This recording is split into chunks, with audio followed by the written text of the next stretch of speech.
Você acompanha Jornal da Rede Alesp. Bem, pessoal, voltamos aí com o Jornal da Rede Alesp. Seguimos com mais informações aqui do Legislativo Paulista. Agora, 12:03. Boa tarde para você que está assistindo agora, que começou a assistir o Jornal da Rede Alesp. Vamos lá, Júlio. Aí a gente vai para mais uma entrevista aqui no nosso jornal. Vamos conversar agora com o deputado Adalberto Freitas, do PSL. O deputado vai falar sobre a lei número 14.064 de 2020, que pune crime de maus tratos contra cães e gatos. Boa tarde, deputado. Bem-vindo novamente ao Jornal da Rede Alesp. Tudo bem? Tudo bem, Júlio. Júlio e Luciano, muito bom dia a todos. Muito obrigado pela oportunidade de estar mais uma vez com vocês. E a lei aprovada, deputado, aumenta a pena, né, de 2 a 5 anos aos agressores de cães e gatos. Qual a sua análise sobre essa lei aprovada? Olha, eu acredito que essa lei, aumentando a pena de 2 anos de reclusão, de 2 a 5 anos para reclusão, para quem praticar atos de maus tratos, né? Isso é extremamente importante, porque a lei anterior, ela era muito branda, né? O cara assinava um termo que praticava esse tipo de maus tratos contra animais, ele apenas preenchia aí na delegacia um termo substancial, ia para casa, não precisava cumprir a pena em regime fechado, em um regime mais rígido, né? E nós, por experiência, por conhecimento, a gente sabe que quando uma lei é muito branda, ela favorece aí a prática constante e sequência de crimes. Então, eu acredito que foi uma boa lei. Deputado, alguns críticos dessa lei dizem que ela é mais rígida, né, nas penalidades para os agressores de animais do que o Código Penal e é na punição em alguns crimes aí com pessoas, né, como exemplo aí do crime de lesão corporal, que tem pena de 1 a 5 anos. Né? Qual que é a opinião do senhor sobre isso? Olha, na realidade, eu acredito assim, o grande problema todo, quando a gente trata de lei penal, é que essa lei nossa, ela é de 1940. Então, nós estamos falando aí de 70 anos atrás, aí, não é isso? E a gente sabe que a sociedade ela é dinâmica, ela modernizou, só que a questão da lei criminal acabou não acompanhando. Então, ou seja, nós estamos usando alguns aí, oportunidades que a lei nos permite alterar um ou outro artigo, como esse que foi criado aí da penalização um pouco mais rígida para quem comete crime contra animais, para poder, de uma certa forma, compensar essa questão que a lei deixa de lado, não é isso? Então, a gente sabe que vai ser importante para nós isso daí, todo que tem aí no seu foco aí a proteção animal, isso vai ser de extrema importância. Hoje nós temos aí no artigo 129 do Código Penal, ela já trata de lesão corporal, que prevê reclusão de 1 a 5 anos, podendo até ser diminuída por o juiz, né, a 1/6 ou 1/3 da pena, né? Então, essa lei aí, realmente, eu volto a falar, o problema não está nessa lei, o problema está na lei que põe a lição aos animais, que estava muito branda. Então, com isso aí, dá para fazer um comparativo, mas como a lei da década de 40, que ela determinava apenas leves, então, essa comparação aí, para nós, nós achamos que um erro não justifica o outro, mas a mudança deve vir do Código Penal, para poder acertar isso definitivamente. Deputado, a gente está falando, então, dessa lei aprovada com relação a cães e gatos, maus tratos de cães e gatos. O senhor acredita que é preciso pensar também em uma lei que ajude também todos os outros animais? Porque você fica restrito a esses dois, apesar de ser a grande parte do que nós temos aqui, cães e gatos, né? Enfim, é preciso se pensar a longo prazo e também ampliar essa lei para os outros animais? Eu não tenho dúvida nenhuma, mas nós sabemos que aqui no Brasil uma lei dá para pegar aí, cerca de 2 anos depois que você altera uma lei, realmente a lei demora esse processo todo para pegar, né? Que as pessoas acabam, o próprio nosso sistema jurídico, até chegar em instância, até o pessoal assumir que a mudança na lei demora aí até 2 anos para realmente, de fato, todo mundo está sabendo como é que funciona, o juiz, toda a nossa entidade toda, né? Então, como já existe uma lei que é ampla para todos, né? Só que não com penas muito graves, né? Então, e sabemos que a maioria dos animais que são domésticos que sofrem essas agressões são cães e gatos. Então, é um bom começo. É um bom começo para a gente já colocar em prática. Deputado, acho que deu uma falhada aqui. Vamos mais fortes são os cães e gatos, mas vocês depois ainda aí em ajudar. Deputado. Desculpa, aonde? Olha. Deputado, a conexão tá ruim. Vamos tentar refazer. A gente vai fazer a reconexão aí com o deputado, e ele falava, né, sobre essa questão de ampliar a lei, né, Luciano, de maus tratos também para os outros animais, né? Claro, é um ótimo caminho começar com os cães e gatos, mas é preciso ampliar e punir realmente essas pessoas que às vezes acham que é, entre aspas, normal, né? Você não tem ideia do que acontece, né? Muita gente em casa não tem ideia do que um ser humano pode fazer com um animal, assim. A quantidade de maus tratos, eu conheço casos de animais que foram abandonados sem um olho, rasgados, assim, coisas terríveis, né? É importantíssimo a gente ter uma lei como essa, porque eu já vi lugares que resgatam esses animais, que são encontrados na rua, que foram jogados na rua para morrer.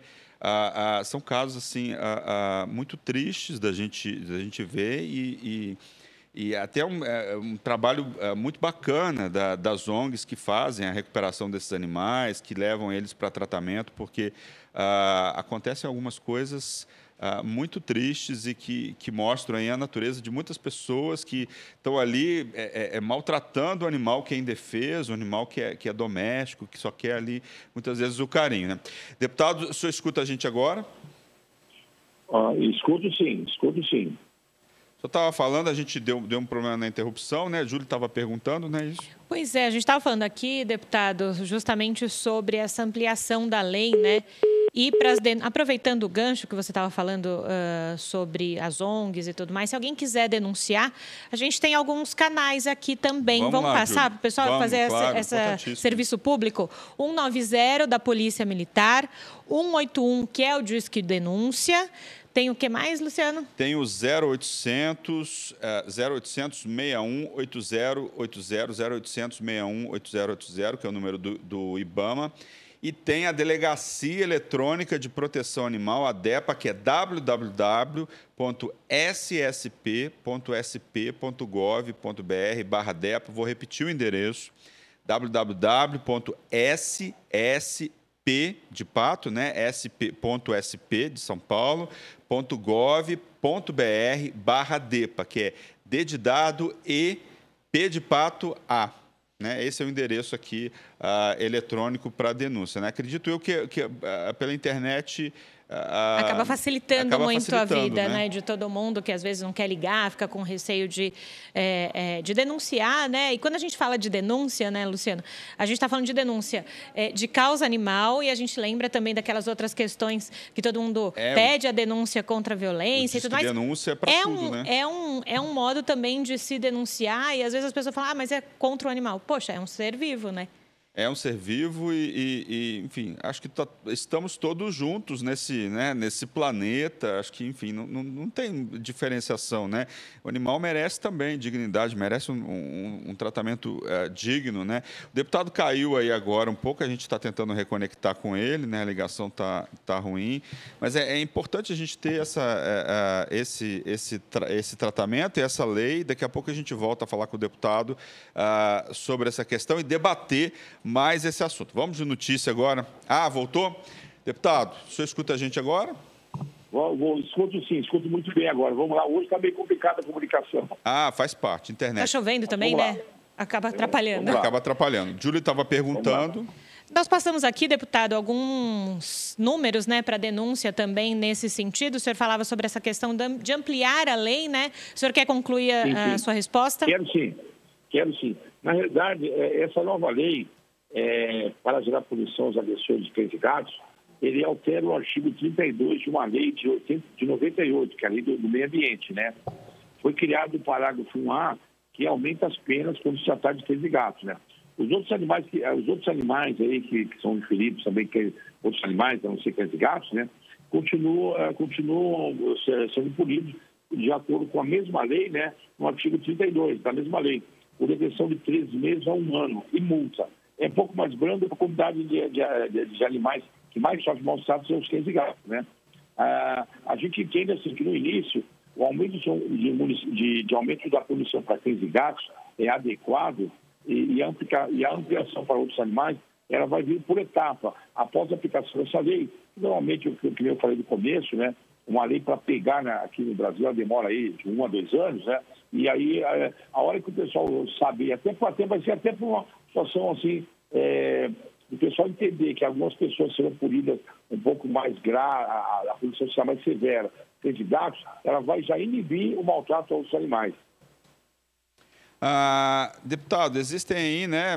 O senhor falou aí das ONGs, né, que ajudam a animais abandonados. Eu estava conversando aqui com a Júlia, que muita gente não faz ideia, né, dos maus tratos que acontecem com os animais. Muitos animais são abandonados nas ruas,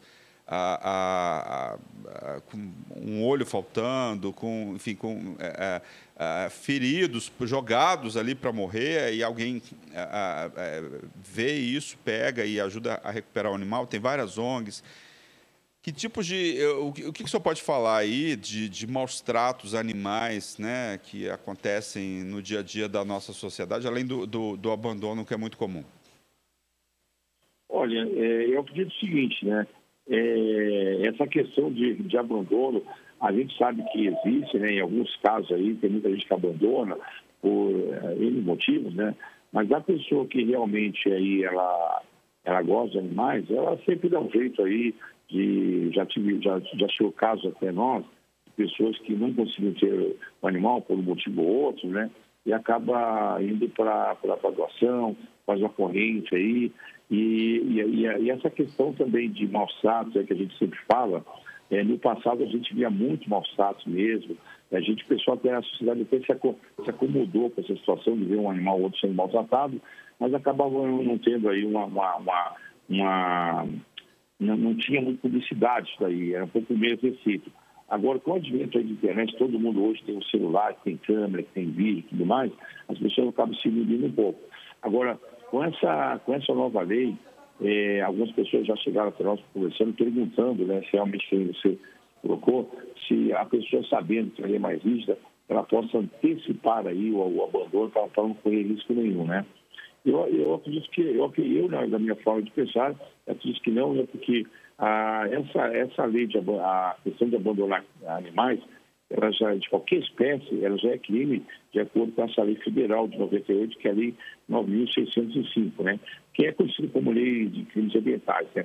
E eu acredito até que nós temos que conversar, vou já começar a conversar com meus amigos aí, ambientalistas, né? Que também vão para esse estado de proteção do animal. Eu tenho alguns parlamentares aí na nossa bancada, tem o Bruno Lima, tem o Bruno Garren, aí, o deputado também que é a favor dessa causa, e outras pessoas que a gente conhece, para a gente fazer aí, para aumentar a fiscalização. Porque tudo aqui no Brasil a gente sabe, quando tem fiscalização a coisa funciona, né? E hoje nós não temos aí uma fiscalização tão rígida que possa cobrir aí todo o efeito que a lei poderia ter, né? Então, nós temos que bater pela fiscalização. A gente sabe que não há gente aí suficiente hoje para fiscalizar, principalmente em alguns casos ainda.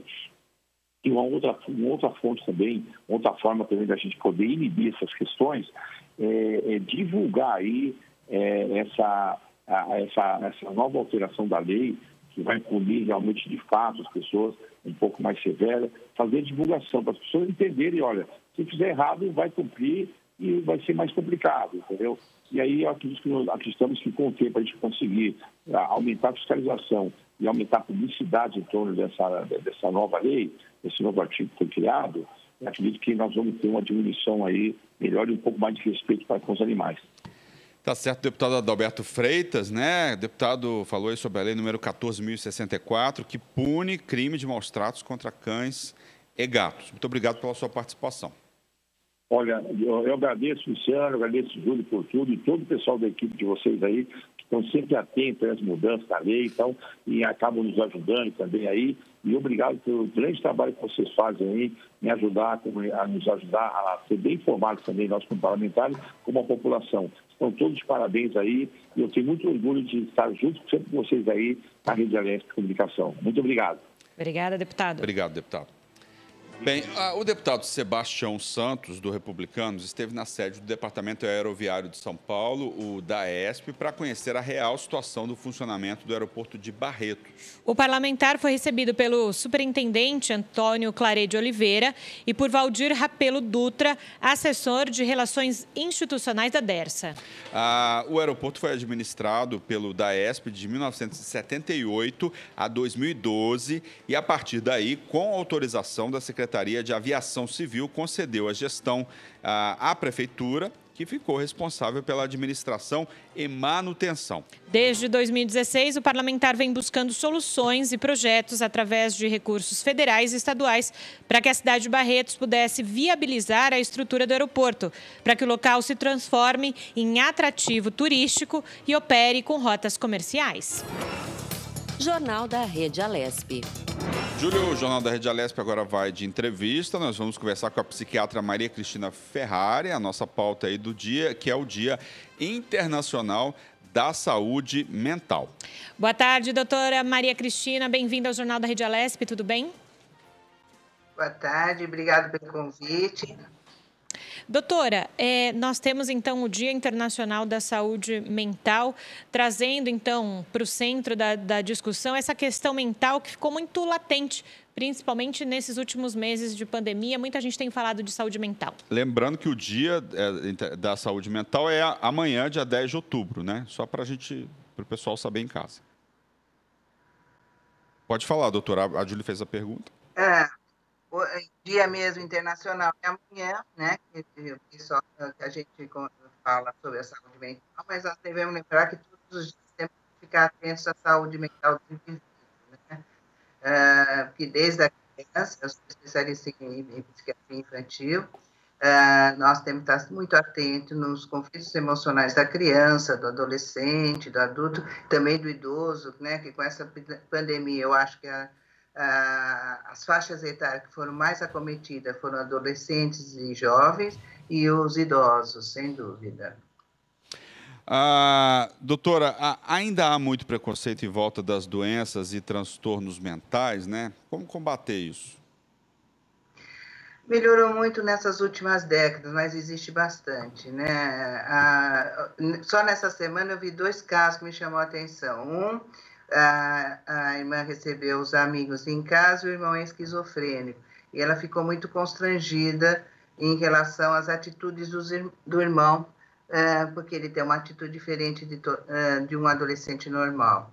O outro, o rapaz fez aniversário de 18 anos e o avô está no estado de demenciação e ele queria participar da festa do aniversário de 18 anos do neto, que ele tem muita ligação. E o neto disse que ficaria muito constrangido em relação aos amigos de ver o avô daquele jeito. Quer dizer, existe ainda algum preconceito, sim. O que você falou, o que a senhora falou, doutora, é algo muito importante, né? Quer dizer, trazer a pessoa para a inclusão, né? E não excluir essa pessoa. Isso vai ajudar no tratamento, isso vai ajudar na recuperação desse paciente, vai ajudar a família também, porque está ajudando ali a conviver com o outro, né? Que a gente chama de alteridade, se colocar no lugar do outro, né? Exatamente para que... E as pessoas entendem de uma maneira geral, né? Você vê que meu avô tem... Enfim, no final é até interessante, né? A senhora falou aí no caso de uma festa, né? De repente podia até trazer algo... uma lição de vida para as pessoas que estivessem ali nessa festa, né? Eu queria que a senhora falasse um pouco dessas questões, quer dizer, né, trazer essa pessoa para a inclusão, para o ambiente não só familiar, mas também fora. Sem dúvida, a gente trabalha há anos para a inclusão, né, do doente mental dentro da sociedade. Eu, por exemplo, que trabalho muito com esquizofrênico, onde eu tenho minha tese de doutorado, meus trabalhos, eu raramente interno um paciente. E o que eu mais faço é a inclusão dentro da família, que eles procurem aceitar e respeitar, e ele seja aceito dentro da família, dentro da escola. Eu trabalho muito com a escola para aceitar esse paciente. Quanto mais ele é aceito, melhora o prognóstico dele. Aceito dentro da sociedade, mas a sociedade que, não, às vezes, não complementa o que a gente gostaria que fosse realizado. Acho muito importante o ser humano ter empatia pelo outro, e principalmente quando esse outro tem algum problema maior, que é o problema mental. Então, eu acho que é um trabalho de conscientização de uma sociedade. Melhorou muito, né? Eu estou na medicina desde o final da década de 70, acho que nesses anos todos melhorou muito a inclusão do doente mental dentro da sociedade. O autista, a gente vê que é muito mais bem aceito, mas ainda existe, por mais que a gente está trabalhando muito nesse sentido, ainda existe preconceito. Doutora, aproveitar aqui uma notícia, né, que saiu esses dias, né, o decreto que recria a escola especial, né, é algo, o governo parece estar editou essa medida, quer dizer, a separação da pessoa com algum tipo de deficiência. Até então, as pessoas estavam ali numa escola normal, exatamente nessa diretriz aí da educação inclusiva, né? E é bom para todos os lados, né? Para essa questão da convivência com a diferença. Como é que a senhora vê a volta dessas escolas especiais? Qual que é a avaliação que a senhora faz? Eu acho que tem que ver em cada caso é um caso, né? Por exemplo, a gente vê muitos casos por causa do problema de inclusão. Eu também trabalho muito com autista. A criança, porque houve aquela aprovação automática, ela termina o ensino médio, mas não sabe nem falar. Ela não tem nem construção de uma frase. Mas na estatística, ela entra como um aluno que terminou o ensino médio. Eu tenho vários casos assim. Então, é aquele autista quietinho que fica na sala, não incomoda o professor e ele vai passando. Ou então tem aqueles mais agitados, que agitam muito a classe, então, ou ele é colocado de lado, porque às vezes hoje as escolas não têm professores especiais para eles, e aí atrapalha tanto ele, que não desenvolveu nada nessa época toda, e também não desenvolve, e atrapalha as crianças que são normais. Então, cada caso é um caso. Acho que tem casos de síndrome de Down que podem entrar como inclusão numa classe normal, mas é muito bom também ter um pessoal especializado que cuida especialmente dessas crianças. Quando eu comecei meu trabalho, havia essas escolas especiais.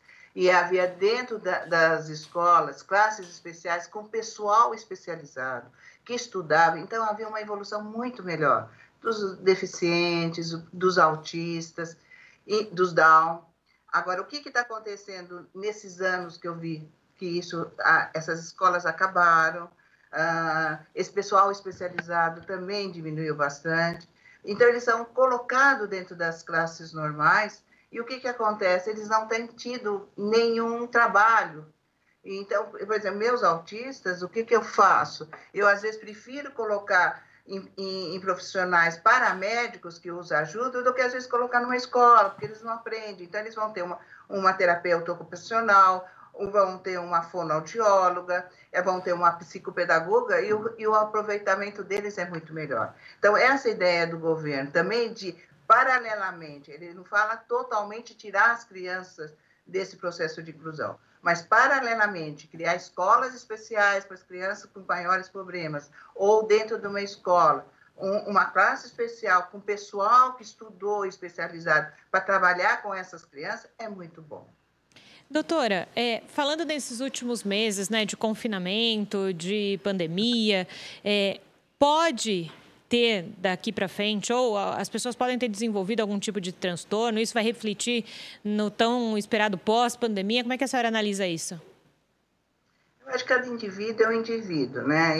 Eu continuei trabalhando online com todos os pacientes, né? Até aparecendo casos novos que eu consegui também observar nessa época. Teve muitos que conseguiu se adaptar a essa nova situação.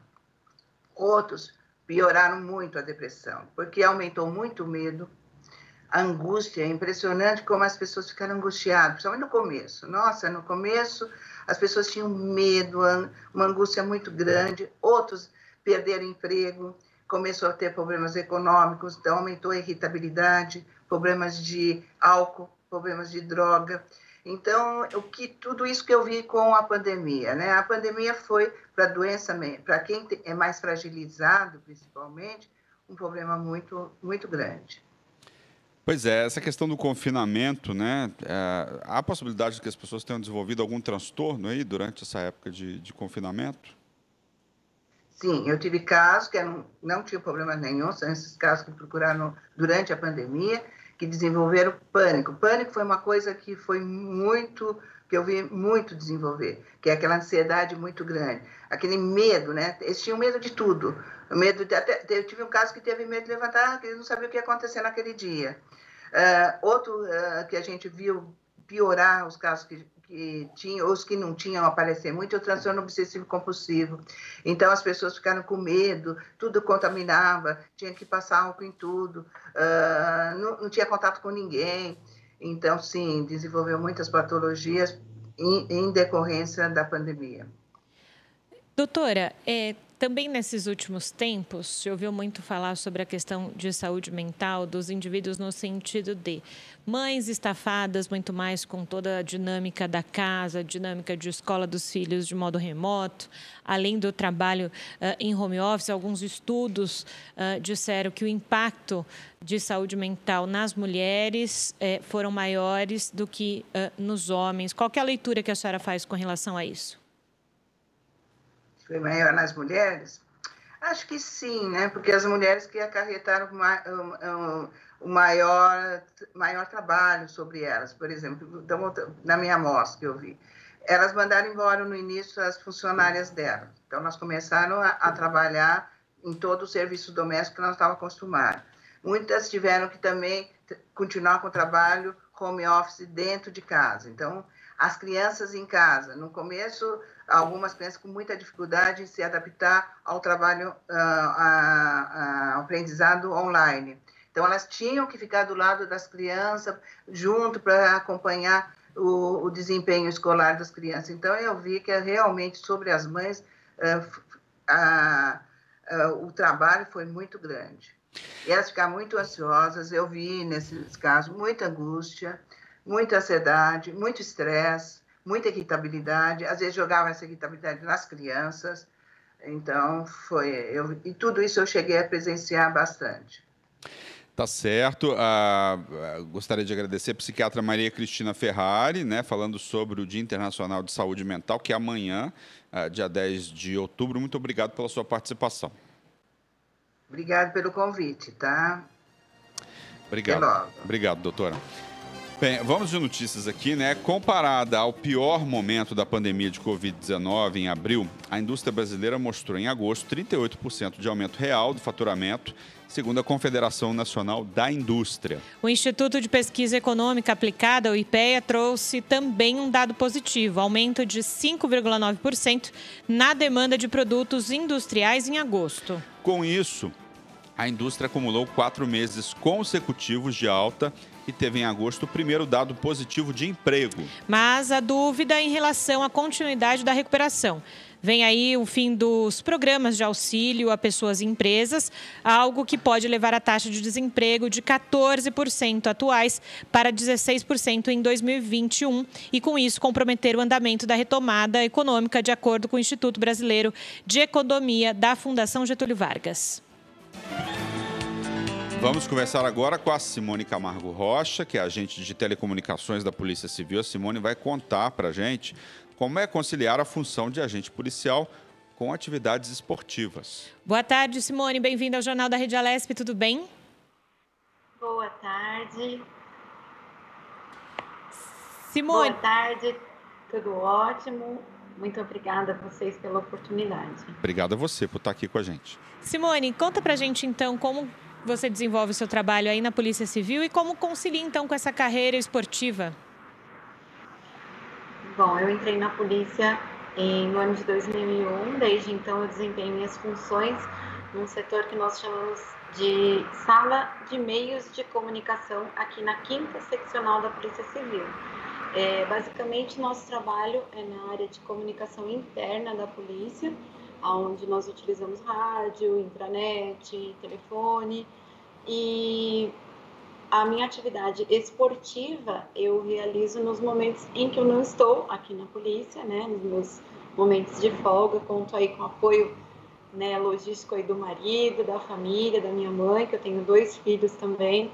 Então, no momento que eu não estou aqui, é o momento onde eu realizo os meus treinos.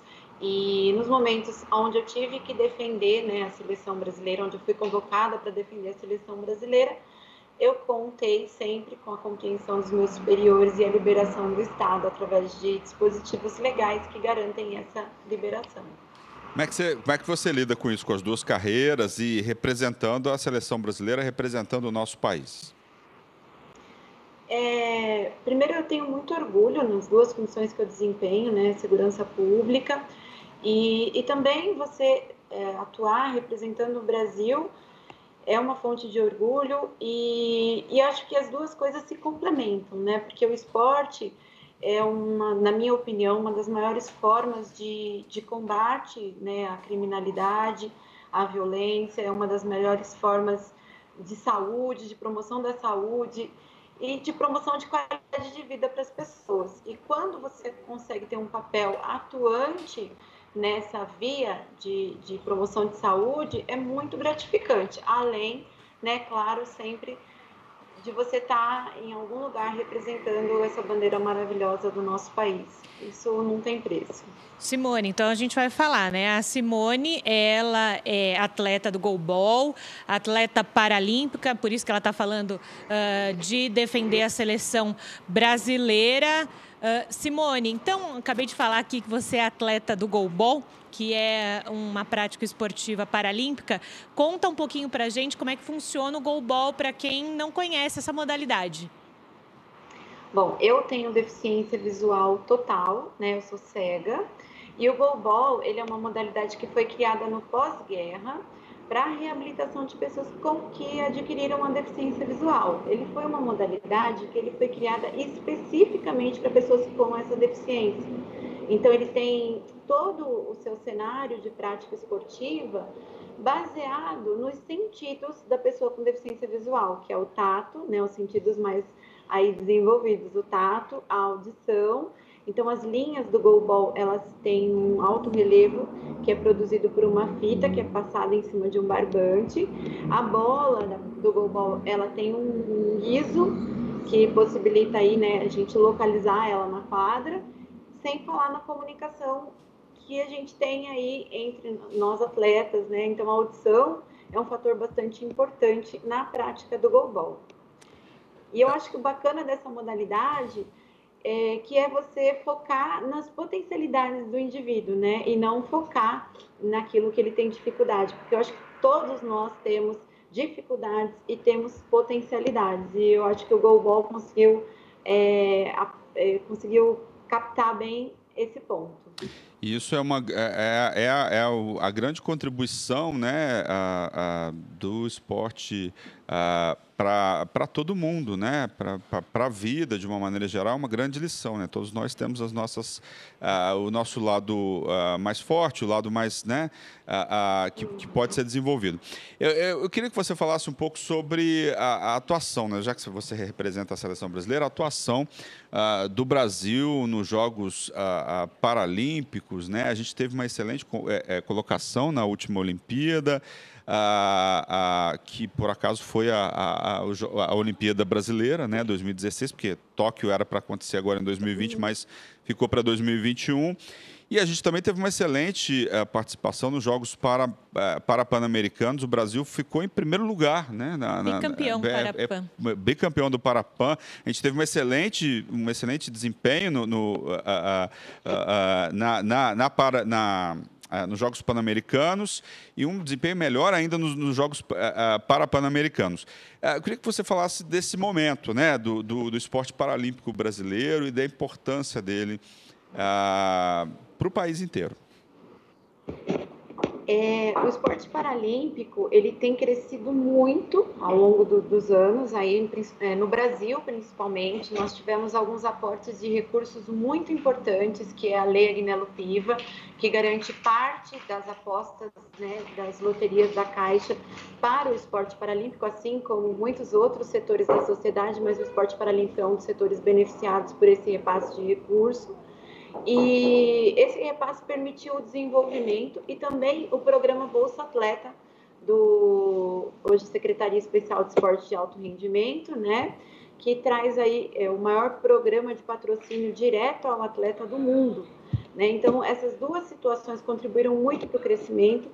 E a gente teve também, agora no ano de 2000, por conta dos jogos que aconteceram aqui no Rio de Janeiro, a gente teve a criação, né, a construção do Centro de Treinamento Paralímpico Brasileiro, que foi um projeto aí em 3 mãos do governo federal, estadual e municipal do estado aqui em São Paulo, né?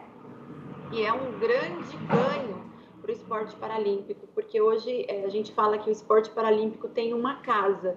Então, nós temos um centro de treinamento de excelência aqui na cidade de São Paulo, que recebe todas as modalidades de seleção e também desenvolve projetos locais, tanto para os clubes de São Paulo, que podem utilizar o espaço para treinamento, como projetos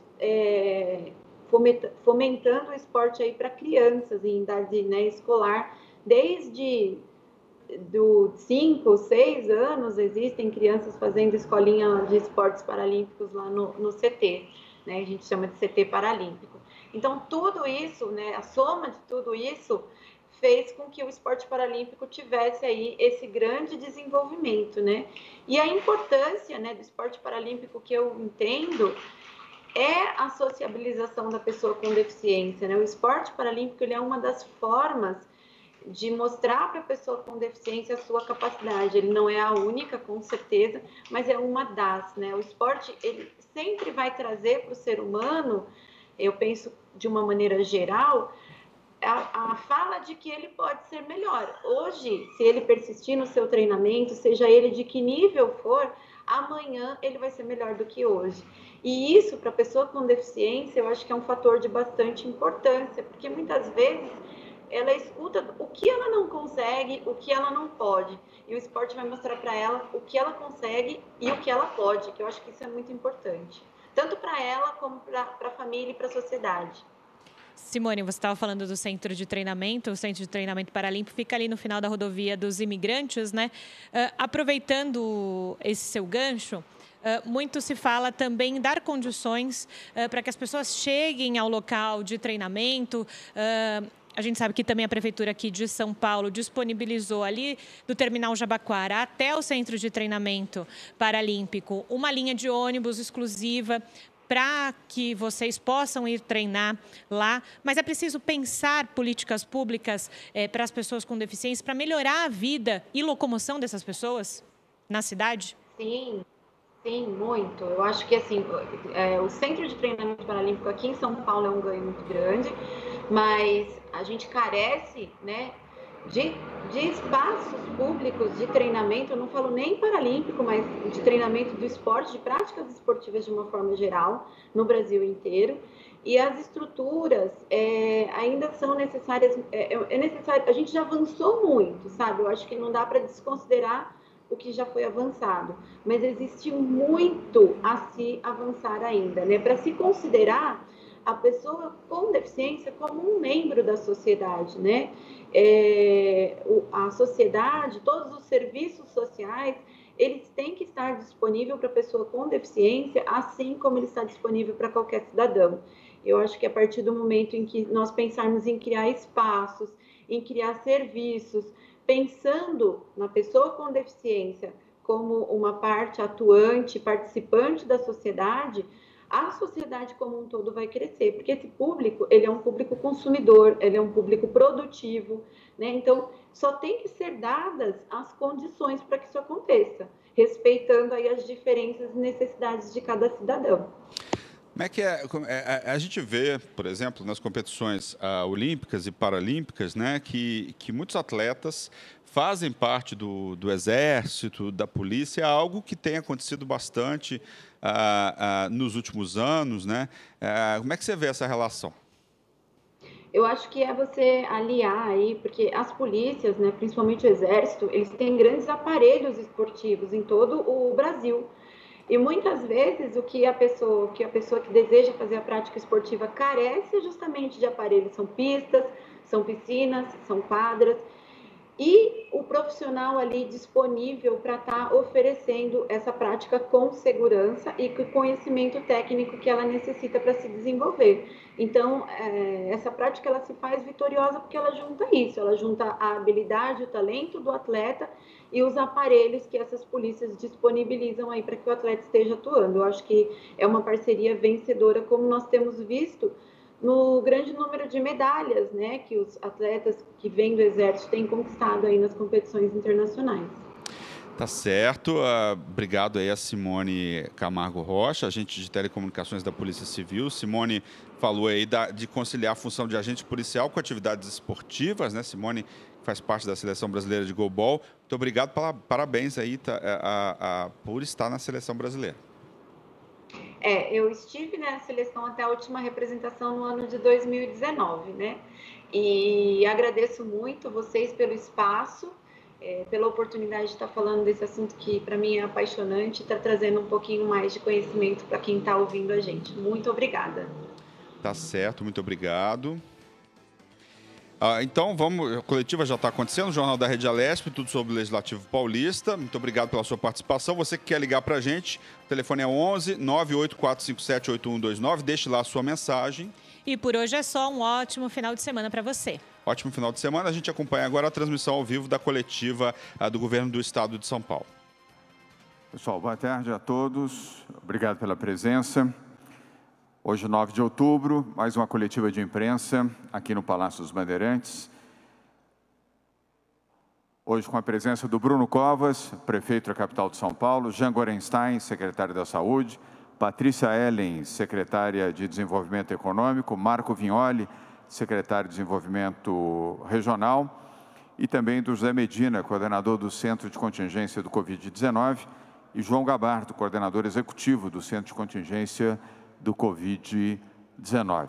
Cumprimentar também a presença aqui entre nós do General Campos, secretário de Segurança Pública do Estado de São Paulo, a Célia Leão, secretária dos Direitos da Pessoa com Deficiência, do Rubens Rizek, secretário municipal de Governo, Edson Aparecido, secretário municipal da Saúde, da capital de São Paulo, assim como do Jorge Damião, presidente do Memorial da América Latina, e o Wilson Mello, presidente da Invest São Paulo. Queria destacar também a presença entre nós dos membros do Comitê de Contingência do Covid-19, que estão aqui: Eduardo Ribeiro, secretário executivo da Saúde, Luiz Carlos Pereira Júnior, diretor do Instituto Emílio Ribas, do Hospital das Clínicas, Halcion Teixeira, diretor da Divisão Médica do Hospital Emílio Ribas, Helena Sato, coordenadora do Programa Estadual de Imunização da Secretaria da Saúde, Carlos Carvalho, diretor de Pneumologia do INCOR, do Hospital das Clínicas,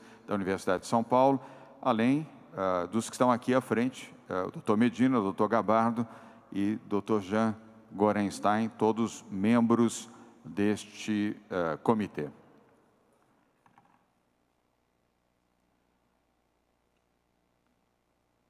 Na mensagem de hoje, é uma mensagem para os cuidados com o feriado de 12 de outubro. Nossa Senhora de Aparecida, padroeira do Brasil, na próxima segunda-feira, repito, dia 12. O verão na Europa deixou uma lição para o mundo, e uma lição importante para o Brasil, segundo país em contaminação e mortes em todo o planeta. O descuido em alguns países da Europa, com a falta no uso de máscaras, com a promoção de festas, aglomerações, criou em alguns locais, nestes países europeus, uma segunda onda de infecção do coronavírus, que sirva de lição para o Brasil e que sirva de lição para todas as regiões do nosso país e não será diferente aqui em São Paulo, principalmente em períodos de feriados prolongados. E estamos à véspera de um feriado importante, significativo, que é este do dia 12 de outubro, dia de Nossa Senhora de Aparecida.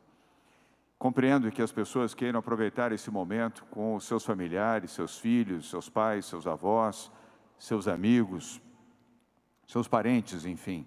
O reencontro é uma atitude fraterna, boa, positiva e natural, mas sem aglomerações, sem festa, com máscara e sempre, ao sair, com o distanciamento social. Cautela, cuidado, zelo, isto vai evitar a infecção, a contaminação e o risco de morte. O vírus está aí, vai continuar presente.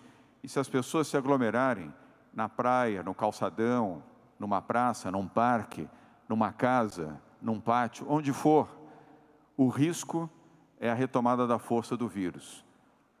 São Paulo está sendo um exemplo para o Brasil e, modestamente, um exemplo mundial de controle com o Plano São Paulo do vírus, da contaminação e da redução desta incidência e também do número de mortes.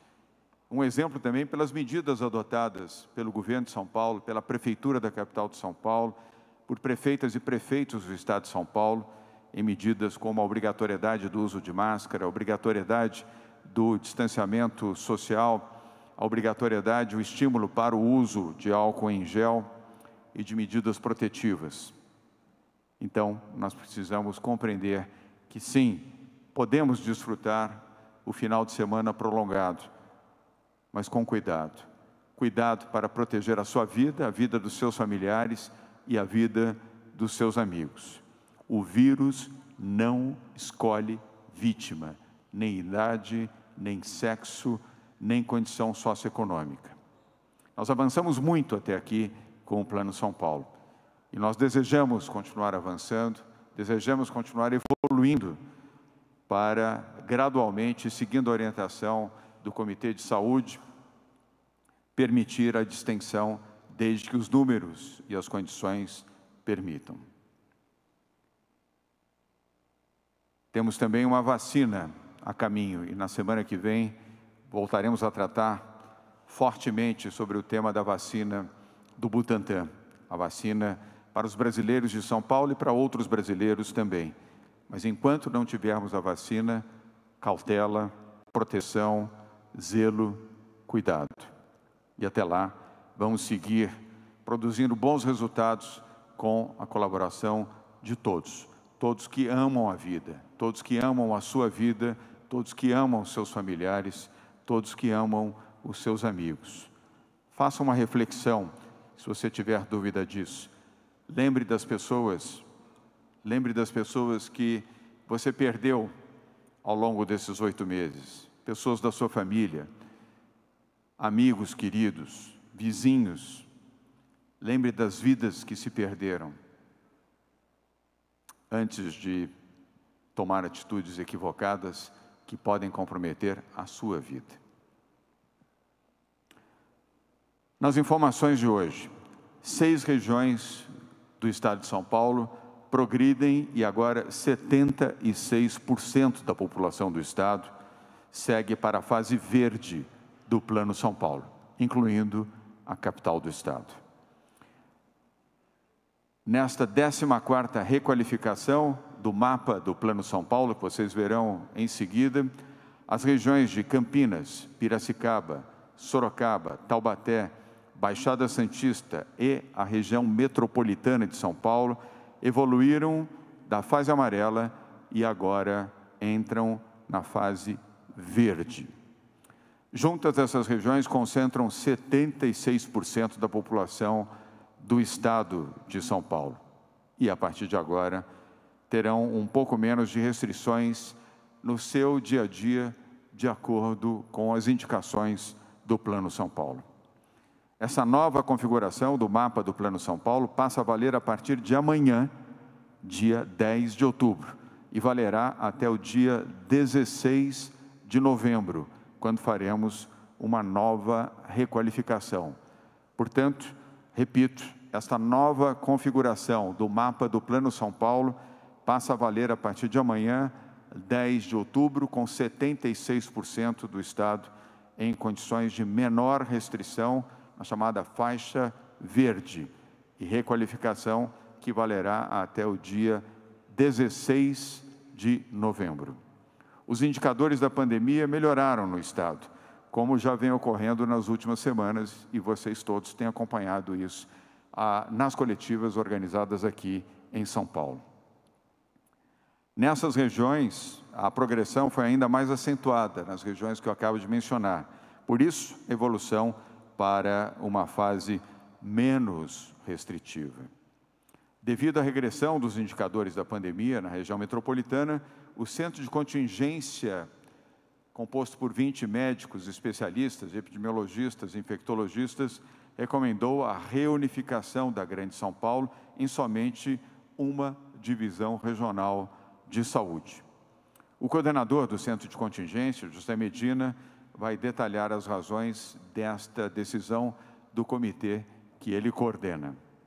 Além da atualização do mapa do Plano São Paulo e da reunificação da região metropolitana, o Centro de Contingência analisou e autorizou 3 importantes medidas.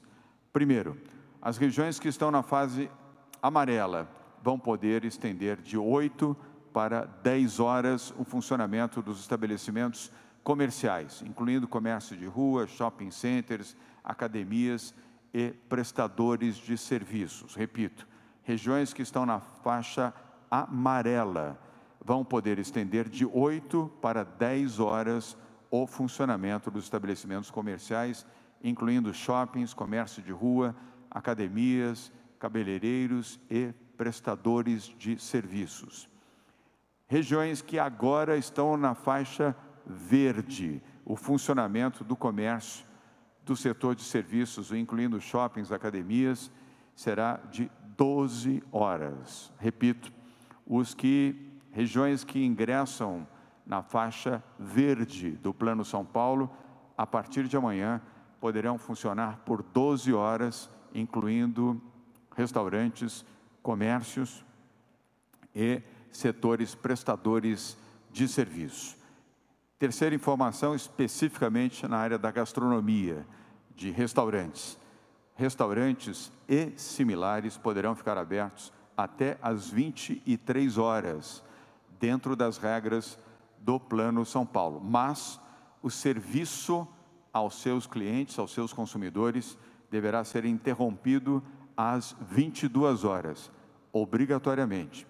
Porém, os clientes poderão permanecer no estabelecimento até o limite máximo das 23 horas, 11 horas da noite.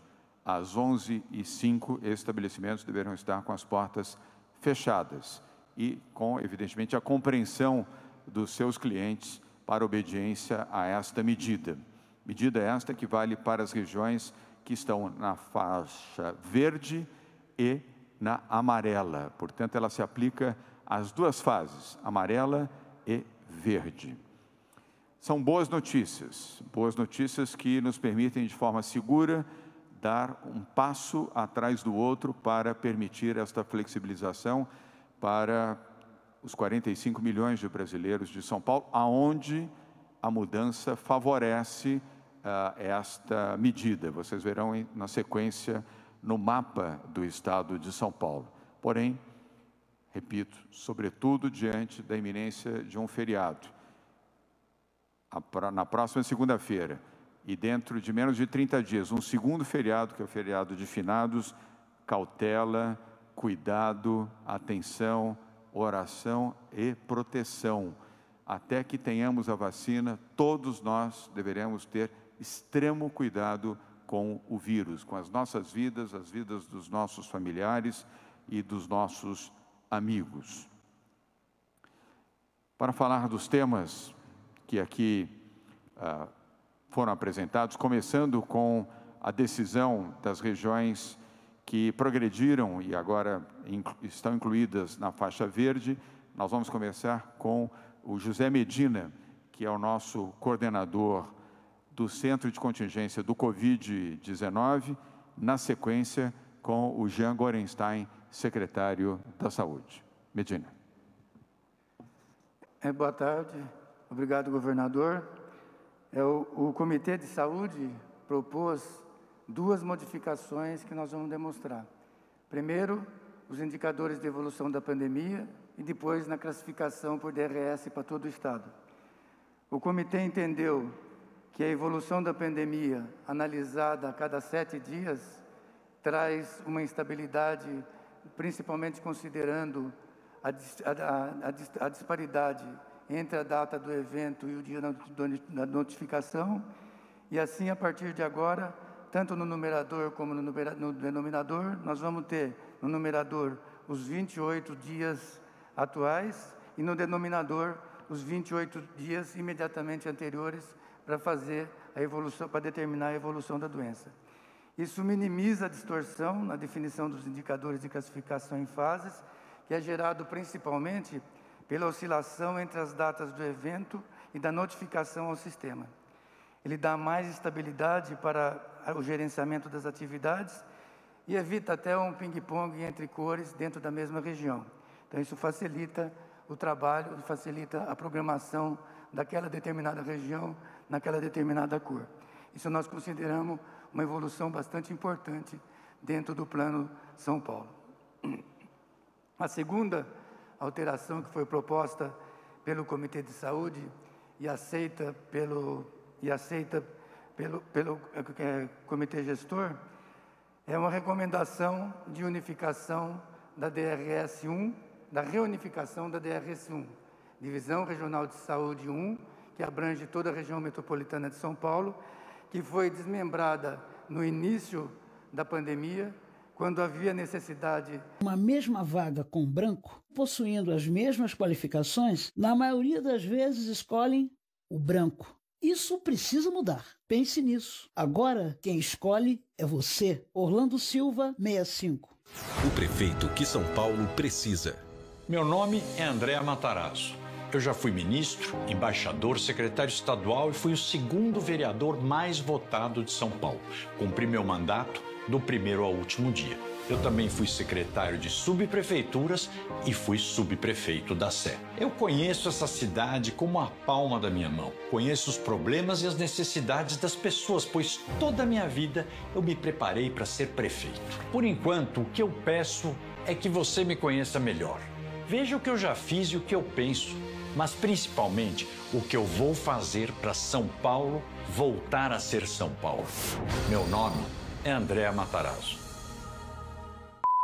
Eu sou Joyce Hasselman. Joyce Hasselman. Joyce Hoffman.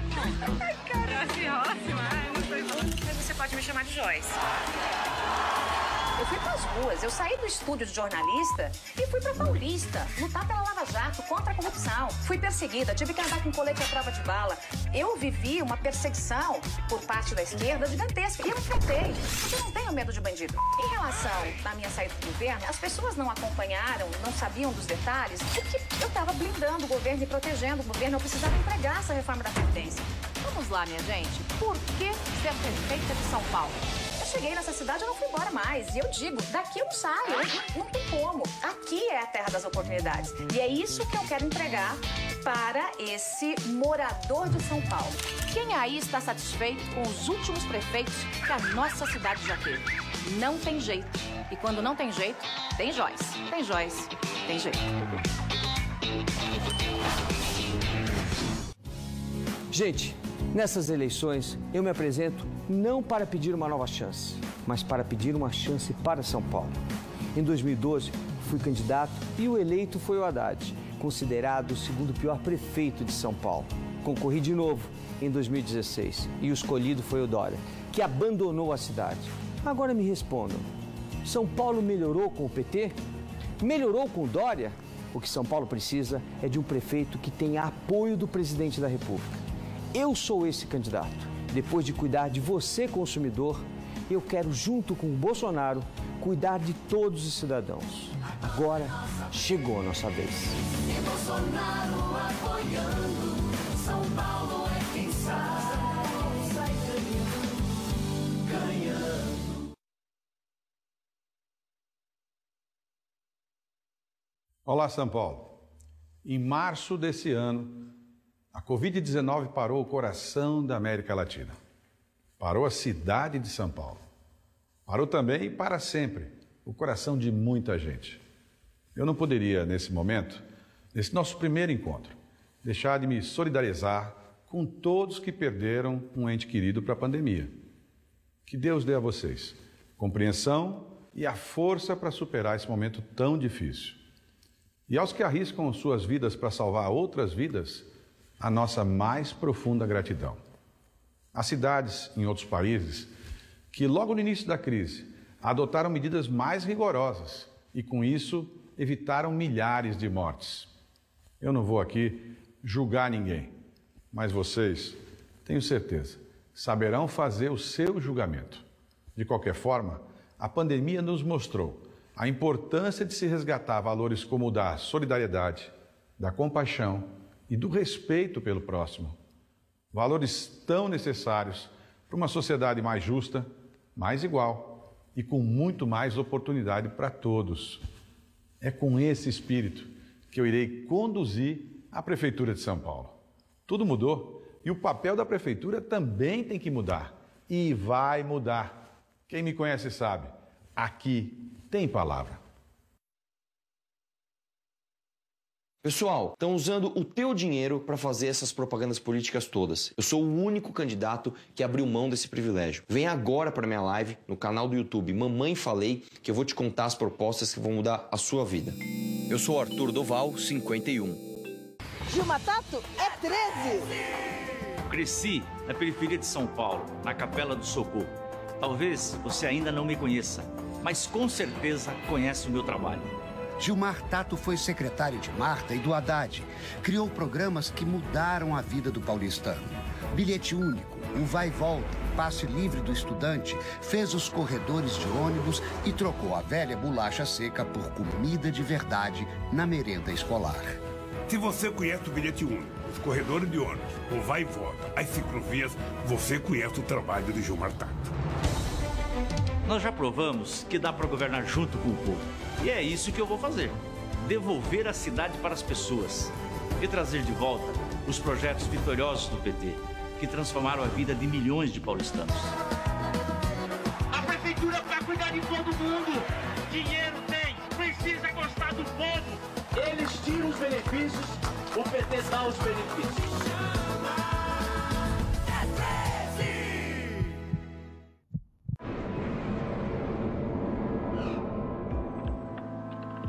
Há pouco mais de um ano atrás, eu vim a Washington, capital dos Estados Unidos, para assinar um contrato com o Banco Interamericano de Desenvolvimento, o BID, para investir R$1 bilhão na saúde de São Paulo. Reformar hospitais, UBS, AMAs, melhorar mais de 150 equipamentos de saúde, a maioria na periferia da cidade de São Paulo. Saúde sempre foi prioridade na nossa gestão. Só que eu jamais poderia imaginar como isso seria decisivo. Uma emergência global. Em razão do vírus. Pandemia da doença. Diante de uma tragédia como essa... 34.177 novos casos. De perto. Enfrentar a crise do coronavírus foi e continua sendo um desafio permanente. São Paulo foi à luta e deu o exemplo. As coisas não estão resolvidas, mas a cidade mostrou mais uma vez a sua garra e a sua solidariedade. Nós estamos fazendo a nossa parte. Serão 8 novos hospitais.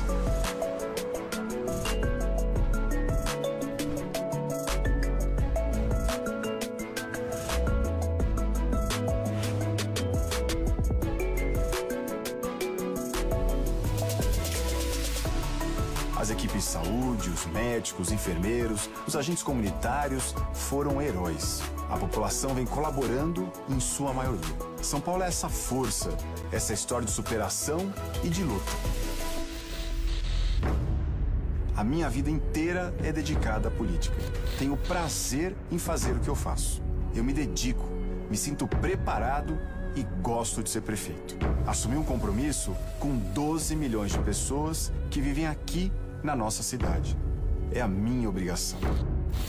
3, 4 dias que eu comecei a me tratar de uma infecção e descobri que eu estava com câncer. Um soco na cara. O que aconteceu? Não adianta ficar parado lamentando as dificuldades que a vida coloca diante da gente. O trabalho e a solidariedade de tantas pessoas têm sido muito importantes para mim. A diversidade? Não me venham falar em adversidade. Diante dela, só há 3 atitudes possíveis: enfrentar, combater e vencer.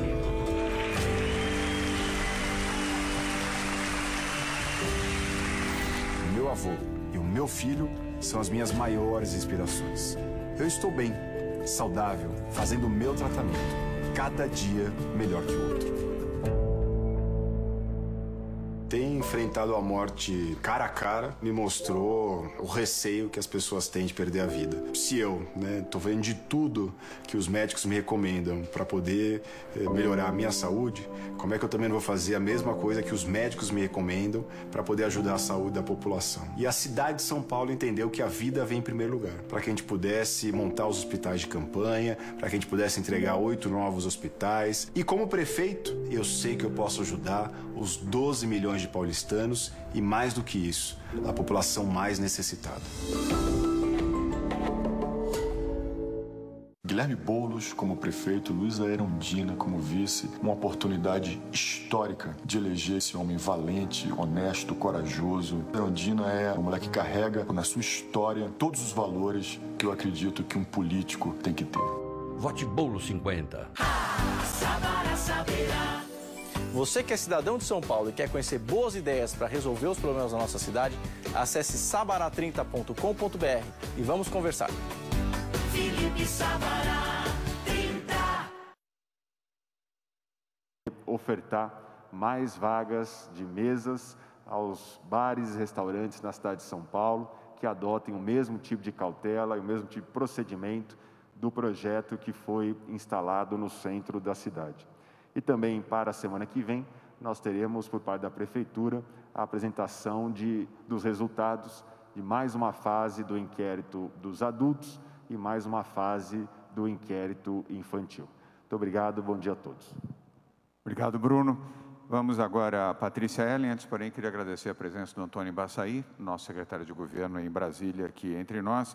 A Patrícia Ellen e o Marco Vignoli, na sequência, vão apresentar o mapa do Estado de São Paulo e de todas as regiões e as respectivas alterações que começam a valer a partir de amanhã. Patrícia. Obrigada, governador. Lembrando que o nosso mapa atual, nós tínhamos todo o estado na fase amarela e mantivemos assim por 4 semanas, com o compromisso de retornar hoje, dia 9 de outubro, exatamente com as devidas revisões aplicadas, conforme o doutor Medina do Centro de Contingência já apresentou. Com essas regras, na próxima página, nós temos aqui os nossos indicadores. Notem que nós não temos mais as sub-regiões da região metropolitana, elas estão integradas na DRS Grande São Paulo, conforme o doutor Medina descreveu, e temos aqui, com base nos cálculos, uma estabilidade de ocupação de leitos em 43,3%, bem abaixo de como iniciamos aqui, e que nos dá uma folga para iniciar o processo de retomada de outras atividades, como o secretário Jean vem mencionando.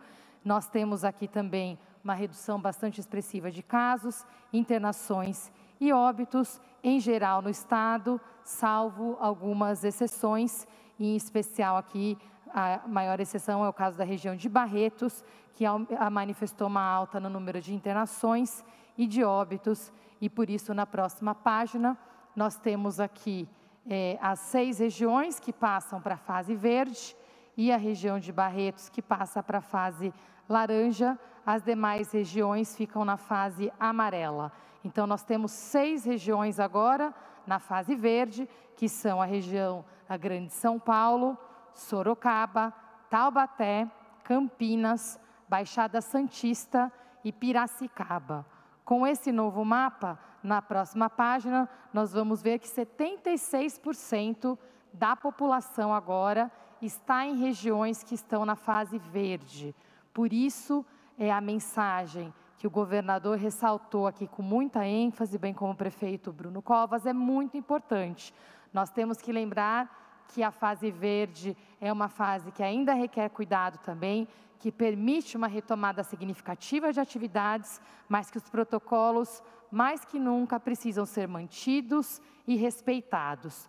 Eu vou relembrar algumas questões dos protocolos e horários de funcionamento e também o retorno de alguns pleitos que foram avaliados pelos centros de contingência. Então, como vai funcionar a fase verde, mas também algumas alterações na fase amarela. Na próxima página, a primeira atualização é que o centro de contingência autorizou que a expansão aqui do horário de funcionamento das atividades de 8 horas para 10 horas por dia na fase amarela. Então, todas as regiões que estão nessa fase já podem ter essa extensão de horário. Bem como o governador mencionou, na próxima página, e essa é uma mudança que vale tanto para a fase amarela quanto para a verde, mas que uma mudança é um ajuste, porque o horário de funcionamento do consumo no local permanece às 22 horas, mas a saída do local é até às 23 horas. Então, nós diferenciamos aqui consumo no local, é diferente da saída do estabelecimento. A permanência, então, ela é permitida até às 23 horas, tanto na fase amarela como na fase verde. Falando um pouco da fase verde, para que todos relembrem, na próxima página, a capacidade de ocupação, ela expande para 60%. Na fase amarela, esse limite era de 40%. Lembrando que algumas prefeituras estão pactualizando protocolos com muito mais detalhe. Então, especificam quantidade de pessoas em eventos. As prefeituras têm autonomia para fazerem essas negociações locais de acordo com a necessidade e a forma de funcionamento das vigilâncias. O que o Estado recomenda é esse limite de 60% da capacidade e, na fase verde, 12 horas de funcionamento para todos os setores. Na próxima página, um esclarecimento específico, que é um setor que estava com bastante expectativa para essa retomada na fase verde, setor que engloba atividades culturais, convenções, eventos sociais, de negócios e culturais. Nós devemos lembrar que 28 dias após a classificação na fase verde, eles já têm uma permissão de funcionamento adicional. Na fase amarela já havia autorizações específicas, o que é permitido para eles na fase verde agora. Primeira coisa, da mesma forma que para todos os outros setores, é a ocupação máxima de 60%. O público na fase verde poderá ficar em pé, desde que com distanciamento e que esse distanciamento seja verificado e possível através de marcações dispostas para delimitar a distância mínima. Os protocolos são os mesmos setoriais, estão todos ali recomendados pelo Estado e sempre são customizados e pactualizados pelos municípios. Todas as outras regras se mantêm, máscara, compra antecipada, e aqui queria destacar a importância ainda maior do controle de acesso. Então, isso vale, como eu disse, para atividades culturais, convenções, eventos sociais, de negócios e culturais.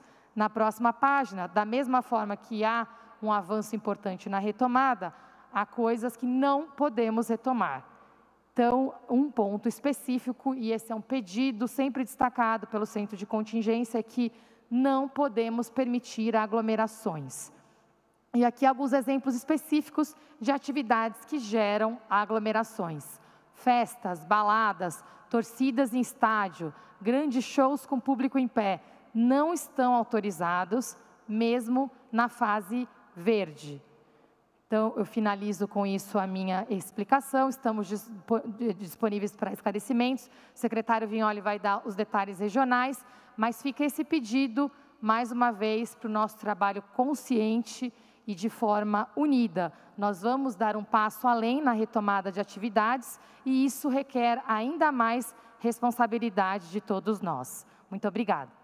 Obrigado, Patrícia. Antes de passar ao Marco Vignoli, quero esclarecer a você que está nos assistindo de casa, do seu ambiente de trabalho, os jornalistas que aqui estão, controle de acesso inclui obrigatoriamente a tomada da temperatura do público que acessa um restaurante, um bar, um café, uma padaria, um estabelecimento comercial, um shopping center, ou um teatro, ou um cinema. É obrigatório a tomada da temperatura. E os cuidados sanitários, evidentemente, com aquelas pessoas que estiverem com a temperatura febril e que, evidentemente, não deverão ingressar naquele ambiente.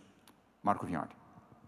Bom dia a todos, dia de boas notícias, e nós vamos detalhar um pouco delas aqui rapidamente, né? A melhora nos 3 indicadores, 26% de casos, 19 internações e 17 de óbitos, ressaltando que nesse campo aqui da capacidade hospitalar, todas as regiões do estado já estão na fase verde, né? Ninguém está acima de 65% na ocupação de leitos de UTI, nessa ocupação da média do estado em 43,3%, ocupação muito importante nesse momento que nós estamos. Com isso, dá uma olhada na evolução da epidemia, e é isso que significou algumas regiões vindo para a fase verde. Quero destacar que 16 regiões do estado tiveram melhora, mesmo que não tenham chego na fase verde, elas tiveram uma melhora nos seus indicadores, e aquelas que chegaram na fase verde significam a macrometrópole paulista, mais a região de Sorocaba, né? Nós detalhamos aqui essas regiões, elas tiveram uma grande queda nos seus indicadores de evolução, chamando a atenção para a queda em São Paulo de 33,2% no número de casos na capital e 24,12% no número de óbitos, e também uma redução nos índices de intensidade, né, números ali por 100 mil habitantes, todas elas abaixo nas internações de 40 e de 5,5 nos óbitos, colocando as regiões na fase verde. Aquelas que estão no amarelo e quase chegaram, né, Ribeirão Preto, queda nos 3 indicadores, mas a intensidade ainda é um pouquinho acima, 54 em internações e 7,9 óbitos, por isso se manteve na fase amarela.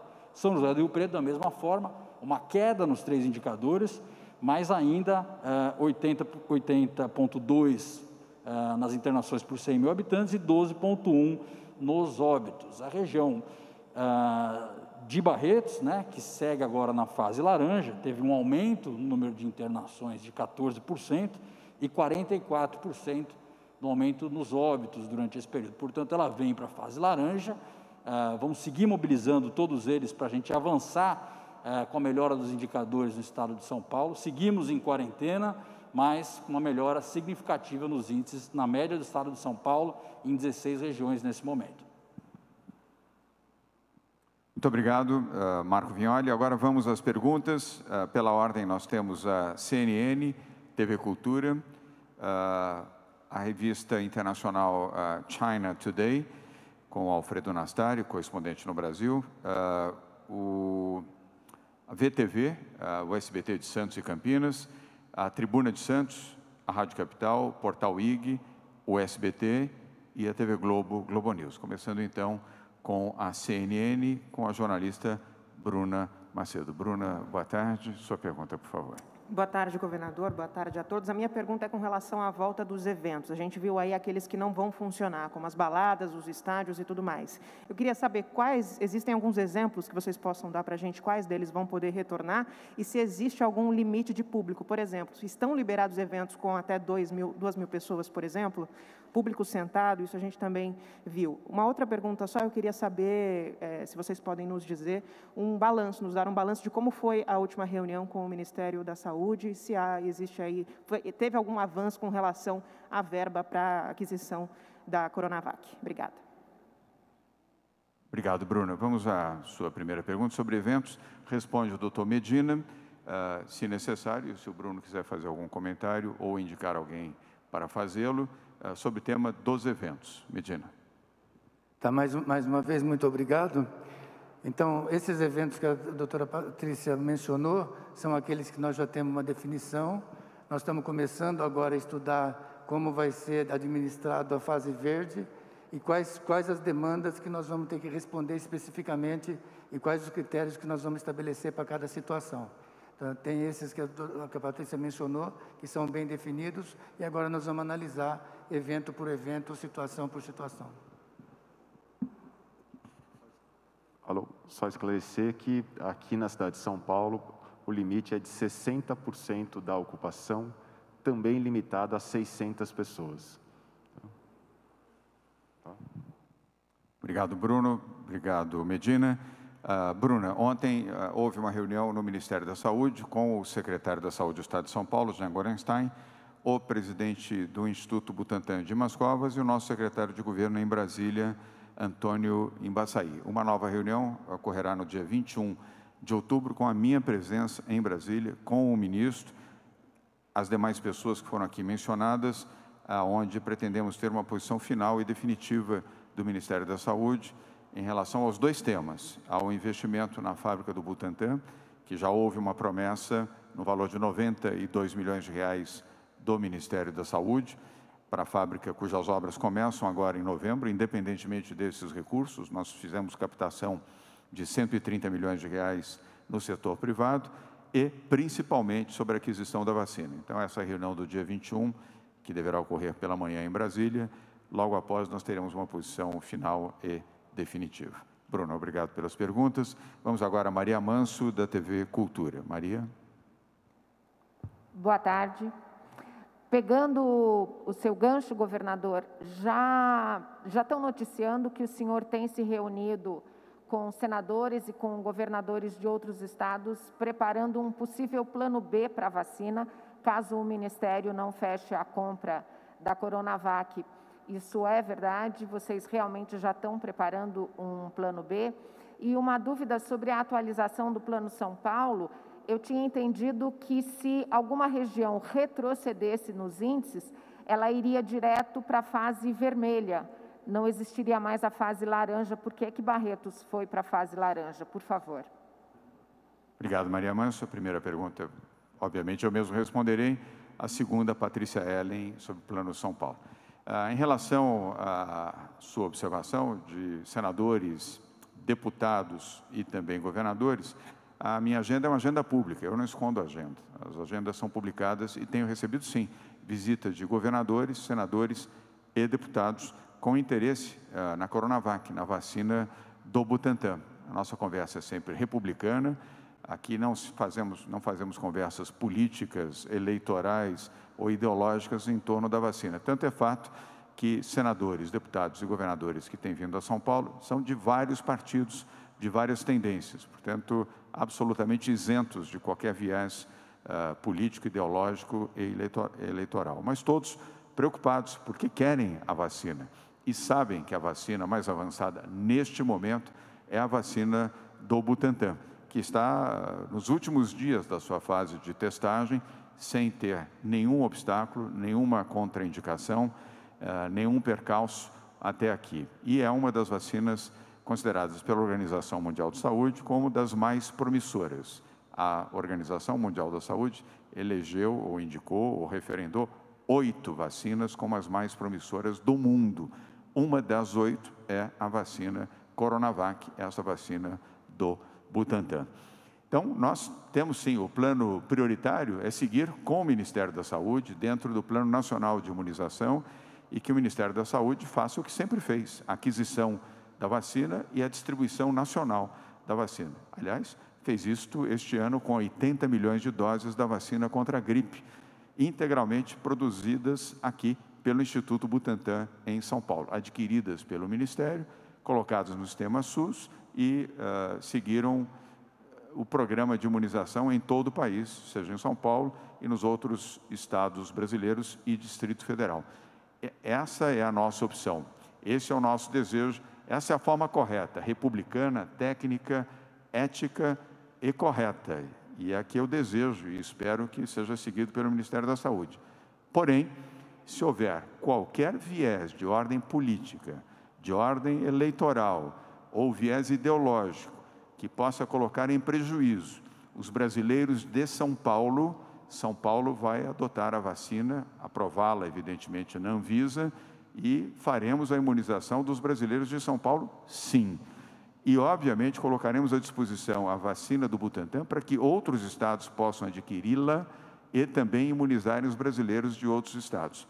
Este, sim, é um plano B, um plano Brasil, mas preferimos seguir a linha que temos adotado do bom diálogo, do bom entendimento com o Ministério da Saúde e esperamos preservá-lo dentro desta linha. Por isso, a reunião do próximo dia 21 de outubro, e acredito que deva ser, Maria Manso, uma reunião definitiva, porque nós já teremos concluído a última fase de testagem da vacina, ela já estará sendo avaliada pela Anvisa, já teremos recebido 5 milhões de doses da vacina aqui em São Paulo e estaremos prontos para avançar. Eu já disse e volto a repetir aqui a você, aos jornalistas que aqui estão e aos que nos acompanham de casa, que agora não é hora de vacilar, é hora de vacinar. Vamos à próxima pergunta, que é online, do correspondente da revista China Hoje, Alfredo Nastari. Nastari, muito obrigado pela sua... desculpe, perdão, Alfredo, eu me entusiasmei aqui e nós tínhamos 2 perguntas da Maria Manso, então vou deixar você hold um minutinho para que a Patrícia possa falar sobre o Plano São Paulo, a segunda pergunta da Maria Manso. Perdão, Maria. Patrícia. Obrigada, Maria. As fases continuam sendo as mesmas e nós colocamos, inclusive, a reclassificação ela passa a ser mensal. Nós já colocamos a data das 2 próximas. A próxima será no dia 16 de outubro e a seguinte dia 16 de novembro. Nessas classificações que estão devidamente previstas e programadas, vale ser reclassificado para qualquer fase. A diferença é que nós podemos voltar aqui a qualquer momento, se for necessário, reclassificar alguma região extraordinariamente para a fase vermelha. Em regime de emergência, a recomendação do Centro de Contingência foi nunca esperar mais do que uma semana, se alguma região tiver uma piora muito grande. Então, para vermelho, nós podemos retornar a qualquer momento e, nas classificações programadas, valem todas as fases. Obrigado, Patrícia Ellen. Maria Manso, obrigado pelas perguntas. Agora sim, vamos com o Alfredo Nastari, que é o editor e o correspondente no Brasil da revista China Hoje, China Now. Nastari, prazer revê-lo. Obrigado pela paciência. Sua pergunta, por favor. Eu vou me permitir sair um pouco do tema de hoje, mas para abordar uma outra questão de igual importância para a saúde pública, né? O Estado de São Paulo apresenta um dos melhores índices de saneamento básico do país, com 95% da população com água tratada e 88% com acesso a esgoto. Mas, apesar desses números, nós temos índices vergonhosos em cidades como Guarulhos, que trata apenas 4% do seu esgoto e joga 96% no Tietê, Osasco, Carapicuíba, quer dizer, cidades da região metropolitana, né? Bom, a pergunta que eu quero fazer ao governador é sobre o impacto do novo marco regulatório brasileiro de saneamento básico na universalização dos serviços de saneamento básico no estado de São Paulo. E se há entendimentos e contatos com empresas chinesas já presentes nesse setor, por exemplo, no sistema São Lourenço, para novos investimentos. E, finalmente, eu aproveito para perguntar também como ficou ou como anda o projeto de despoluição do Rio Pinheiros, que saiu um pouco do noticiário desde o início da pandemia. Obrigado. Obrigado, Alfredo Nastari. O Alfredo também veio embalado para pedir gol no programa de domingo aqui, com várias perguntas. Vamos tentar responder todas elas, Nastari, sem nenhuma dificuldade. Em relação a Guarulhos, o trabalho da Sabesp, a empresa de saneamento básico do governo do Estado de São Paulo, que finalmente, depois de longos anos distante do saneamento em Guarulhos, eu lamento dizer aqui que as gestões do PT à frente do governo de Guarulhos impediram que um programa de saneamento pudesse ter sido executado já há mais de uma década na segunda maior cidade do estado de São Paulo, uma cidade com 1,5 milhão de habitantes. Mas agora sim, desde fevereiro deste ano, a Sabesp iniciou um programa de tratamento de esgoto e já conseguiu subir de 4% para 20% o nível de tratamento do esgoto, que até então integralmente era jogado no rio Tietê. E gradualmente nós vamos subindo esse índice até termos 100%. O esgoto de Guarulhos não vai para o rio Pinheiros e sim para o Tietê. Por isso que eu tenho dito sempre que a despoluição do rio Tietê vai levar mais tempo do que a despoluição do rio Pinheiros. E a principal razão, infelizmente, é a cidade de Guarulhos, com 1,5 milhão de pessoas e a desatenção completa que tinha no passado em relação ao tratamento de esgoto e o fornecimento de água em condição saudável à sua população. Em relação à despoluição do Rio Pinheiros, as obras não foram paralisadas em nenhum momento, você não colocou isso, mas apenas para enfatizar, e 16 contratos já foram assinados, um investimento neste momento já de 1 bilhão e 700 milhões de reais para a despoluição do Rio Pinheiros. Vamos chegar até 4 bilhões de reais até dezembro de 2022, quando entregaremos o Rio Pinheiros limpo e em condições de ser classificado como um rio não poluído. Até o presente momento, Nastari, 12 mil toneladas de resíduos foram retirados do Rio Pinheiros e continuam, a limpeza de superfície continua, e 43 mil casas ligadas à rede de esgoto, sobretudo as comunidades carentes. Esta última semana eu estive, inclusive, numa comunidade muito carente, na zona sul aqui da capital, onde estamos fazendo a implantação da canalização e tratamento do esgoto. Portanto, o processo de despoluição do Rio Pinheiros segue dentro do cronograma, aliás, ligeiramente adiantado, inclusive, felizmente. Então, essa é a resposta à sua primeira pergunta. A segunda, tinha uma segunda, Anastácio? Ou era essa? Perdão? Era apenas sobre a interlocução com as empresas chinesas no Brasil para investimento nesse setor. A resposta é sim.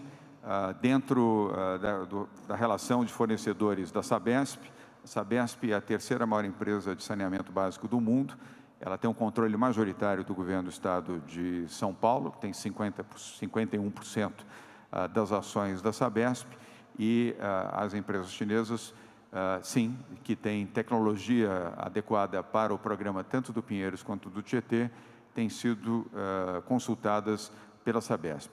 Numa segunda etapa, após a despoluição, nos programas de manutenção e sustentação do Rio Pinheiros limpo, assim como do Tietê um pouco mais adiante, nós faremos programas de concessão pública, e aí tanto empresas chinesas como de outras origens poderão participar do programa de concessão.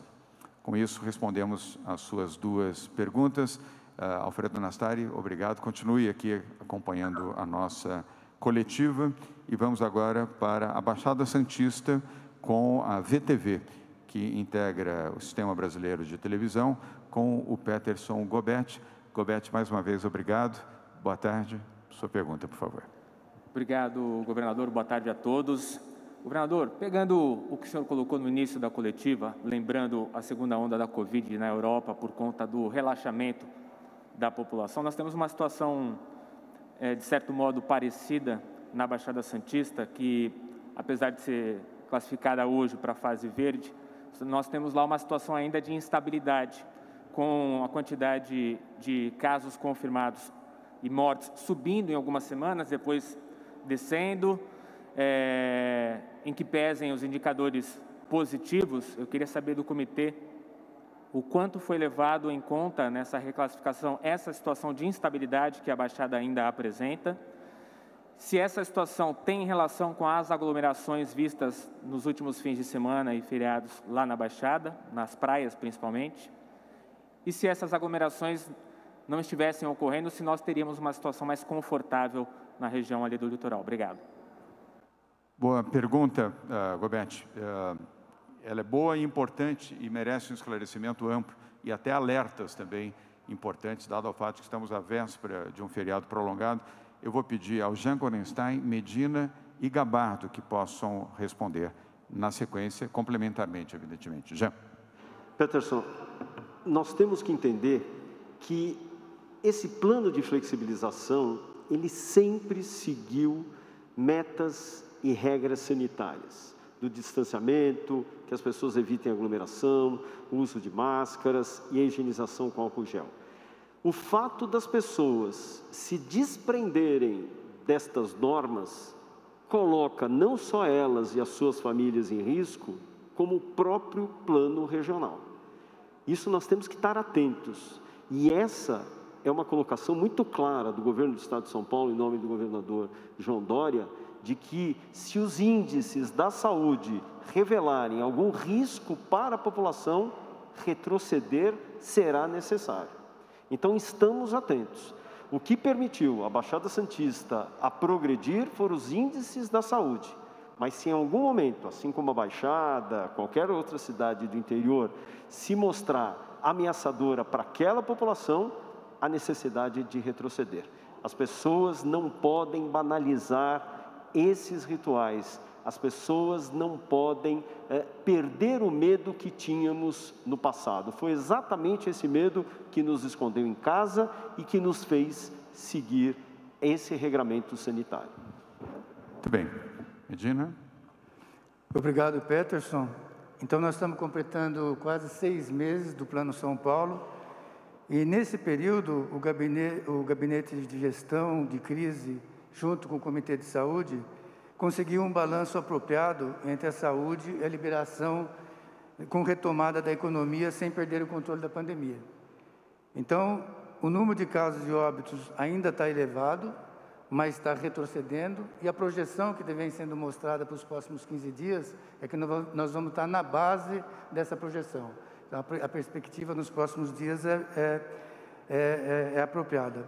O isolamento social permanece de 40%, e para ter um nível de comparação, quando não tem pandemia, essa medida é em torno de 20%.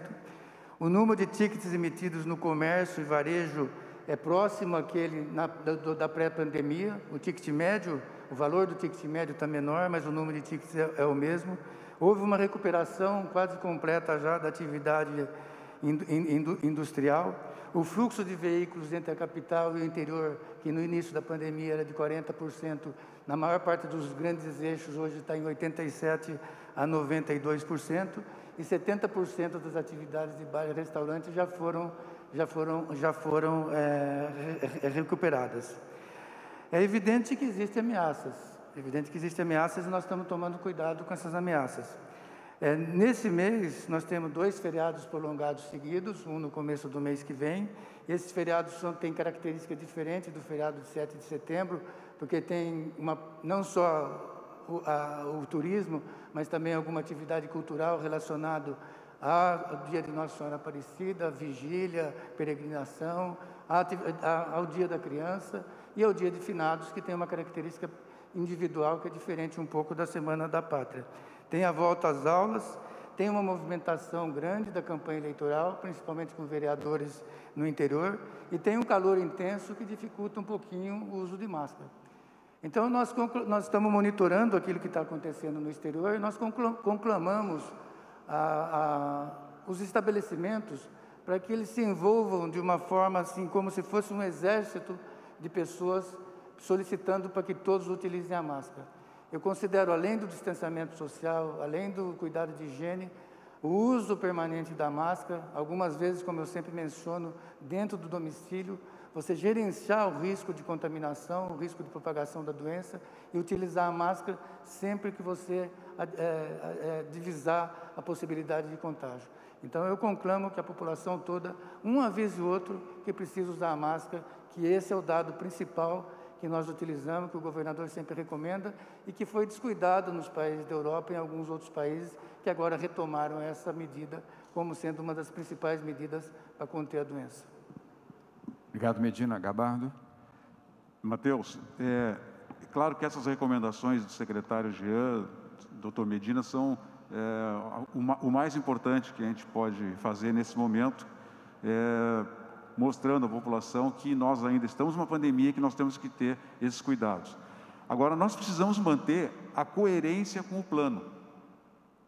E se nós analisarmos o plano, ele é baseado em 2 pilares fundamentais, que é a capacidade de atendimento e a transmissibilidade do vírus.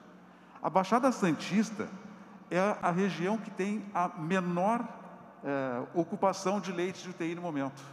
Ela ocupa 26% somente dos leitos, tem 73% dos leitos disponíveis para a população. A Baixada Santista tem 22,3 leitos para cada 100 mil habitantes. É uma das regiões que tem a maior capacidade de atendimento à população. teve nesse nosso comparativo de últimos 28 dias, uma redução de 23% no número de novos casos. Teve uma redução de 25% nas internações.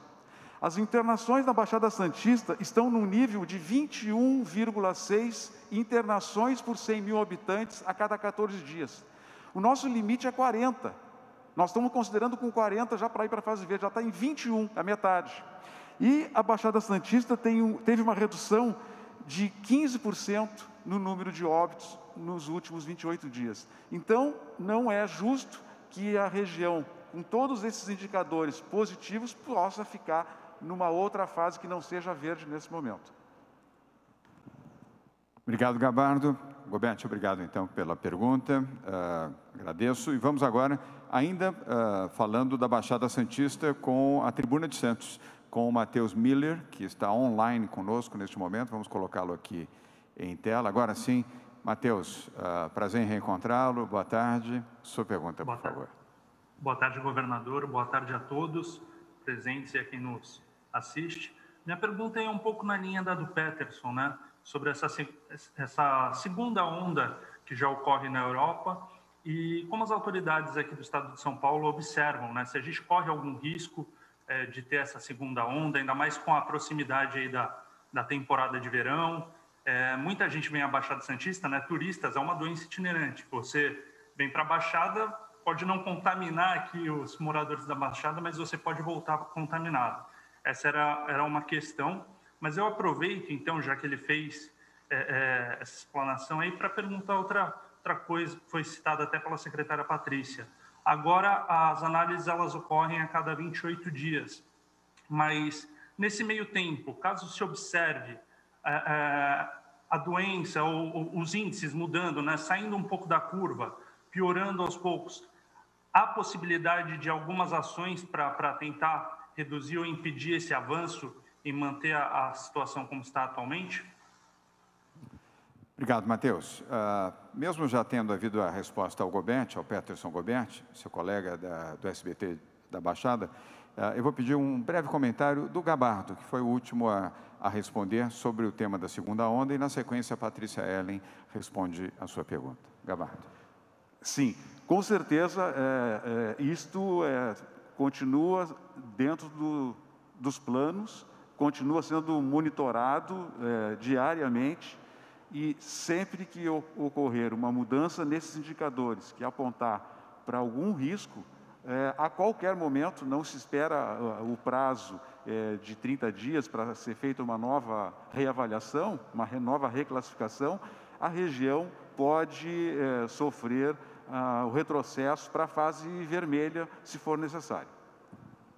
Muito bem. Obrigado, Gabardo. Agora sim, Patrícia. Acho que o Gabardo já respondeu, que o ponto era exatamente esse. A qualquer momento nós podemos retroceder e realizar medidas emergenciais para a fase vermelha e mantemos as atualizações já previamente programadas. Os protocolos também estão sendo reforçados e enfatizamos aqui que mesmo da transição da amarela para verde, é ainda mais importante implementar todos os protocolos, como o exemplo também que o governador João Dória deu, com relação à medição de temperatura, entre outros. Muito obrigada. Obrigado, Patrícia. Matheus, muito obrigado. Continue nos acompanhando aqui online. Um bom fim de semana, um bom feriado. Protegido, com máscara e com distanciamento social aí em Santos. Vamos agora a Carla Mota, da Rádio Capital. Na sequência, Eduardo Esteves, do Portal IG. Carla, boa tarde. Sua pergunta, por favor. Boa tarde a todos. Agora, com a maior parte do estado indo para a fase verde, eu gostaria de saber como é que fica a questão dos parques, se vai ter alguma mudança, se agora eles vão ser reabertos nos finais de semana também, isso tanto municipal como estadual. Alguns ouvintes também perguntam sobre a Avenida Paulista, que se ela vai voltar a ser reaberta aí nos finais de semana, aí aos domingos, e também sobre o programa Ruas Abertas. Muito obrigada. Obrigado, Carla. As perguntas serão respondidas pelo prefeito Bruno Covas, no âmbito da capital, e Patrícia Ellen, no âmbito das demais regiões do estado de São Paulo. Bruno. Aqui na cidade de São Paulo, como eu mencionei, a fase verde vai autorizar, já a partir de amanhã, a reabertura de atividades culturais. todas as demais atividades, incluindo a abertura de parques aos finais de semana. Nós vamos aguardar mais 15 dias para avaliar como é que vai ser a evolução da pandemia, para verificar se é o caso de reabrir outras atividades. Então, isso também inclui a abertura de parques aos finais de semana. A Avenida Paulista, então, ainda mais complicado, porque é muito mais difícil você conter a quantidade de pessoas. Nos parques, você consegue contar a quantidade de pessoas que estão dentro para poder manter um índice de ocupação de 60%. Mas as paulistas e as ruas abertas são espaços em que há inúmeros pontos de entrada e saída e, portanto, muito mais complicado de fazer a contagem e segurar a aglomeração. Então, elas ainda vão aguardar uma outra etapa do estágio da pandemia para poder retornar na cidade. Obrigado, Bruno. No mesmo tema, Patrícia. Sobre parques estaduais, o secretário Marcos Penido tem liderado esse modelo. Como nós temos a grande restrição de evitar aglomerações, só é permitido o trabalho de eventos culturais, atividades culturais, sociais, de negócios, se for possível controlar o acesso e o distanciamento dentro desses locais, que é um dos grandes desafios no caso dos parques, garantir essa fiscalização com uma maior escala, com maior fluxo de pessoas. Então, o secretário Penido tem avaliado isso e vou levar a pergunta para ele se há algum planejamento adicional para a fase verde nesse novo momento. Eu só queria aproveitar, governador, e de esclarecer um ponto que nas próximas classificações eu me enganei quando eu falei a data, eu confundi os meses, é 16 de novembro e 16 de dezembro. Eu acho que eu falei 16 de outubro, então peço desculpas, que senão seria em seguida, né? Então é 16 de novembro e 16 de dezembro. Muito obrigada. Obrigado, Patrícia. Carla Mota, muito obrigado. Vamos agora, Eduardo Esteves, do portal IG. Eduarda, boa tarde. Sua pergunta, por favor. Boa tarde, governador. Tenho uma dúvida sobre a vacina. No caso do Ministério da Saúde comprar a vacina chinesa produzida pelo Butantan, quem decide as prioridades regionais de vacinação? É garantido que São Paulo será o primeiro estado a ser vacinado ou fica a critério do governo federal pelo SUS? Obrigada. Eduardo, eu vou pedir ao nosso secretário da Saúde, médico infectologista Jean Gorenstein, para responder a sua pergunta. Jean.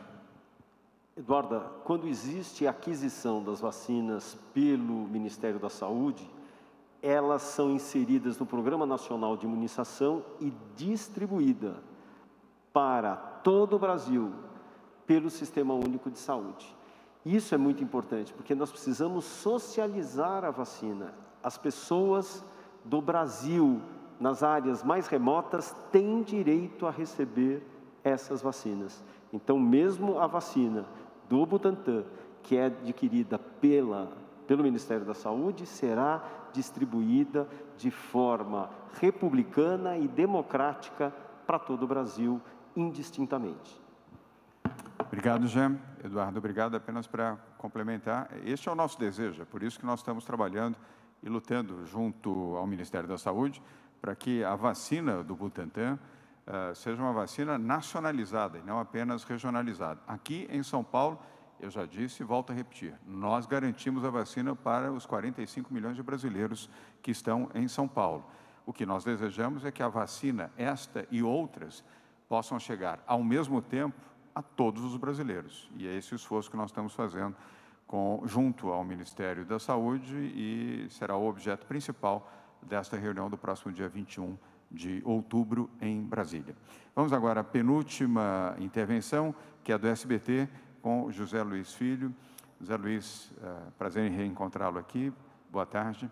Sua pergunta, por favor. Boa tarde. Uma pergunta para o prefeito Bruno Covas, também uma para o José Medina e outra para o senhor governador.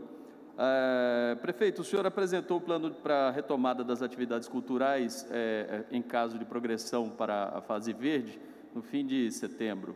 E agora o senhor me acabou de dizer que algumas atividades vão esperar ainda até 2 semanas. Quais serão essas atividades?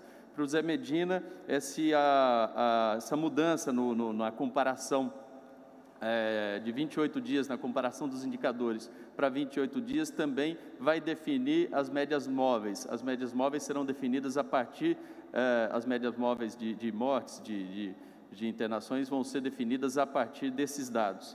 E no caso da região de Barretos, que não avança governador, para a fase amarela, ela retrocede para a fase vermelha, no caso a laranja, vai ser feita alguma ação específica para que essa região avance e progrida de fases como vem acontecendo com as outras regiões do Estado? Muito obrigado. Obrigado, Zé Luiz.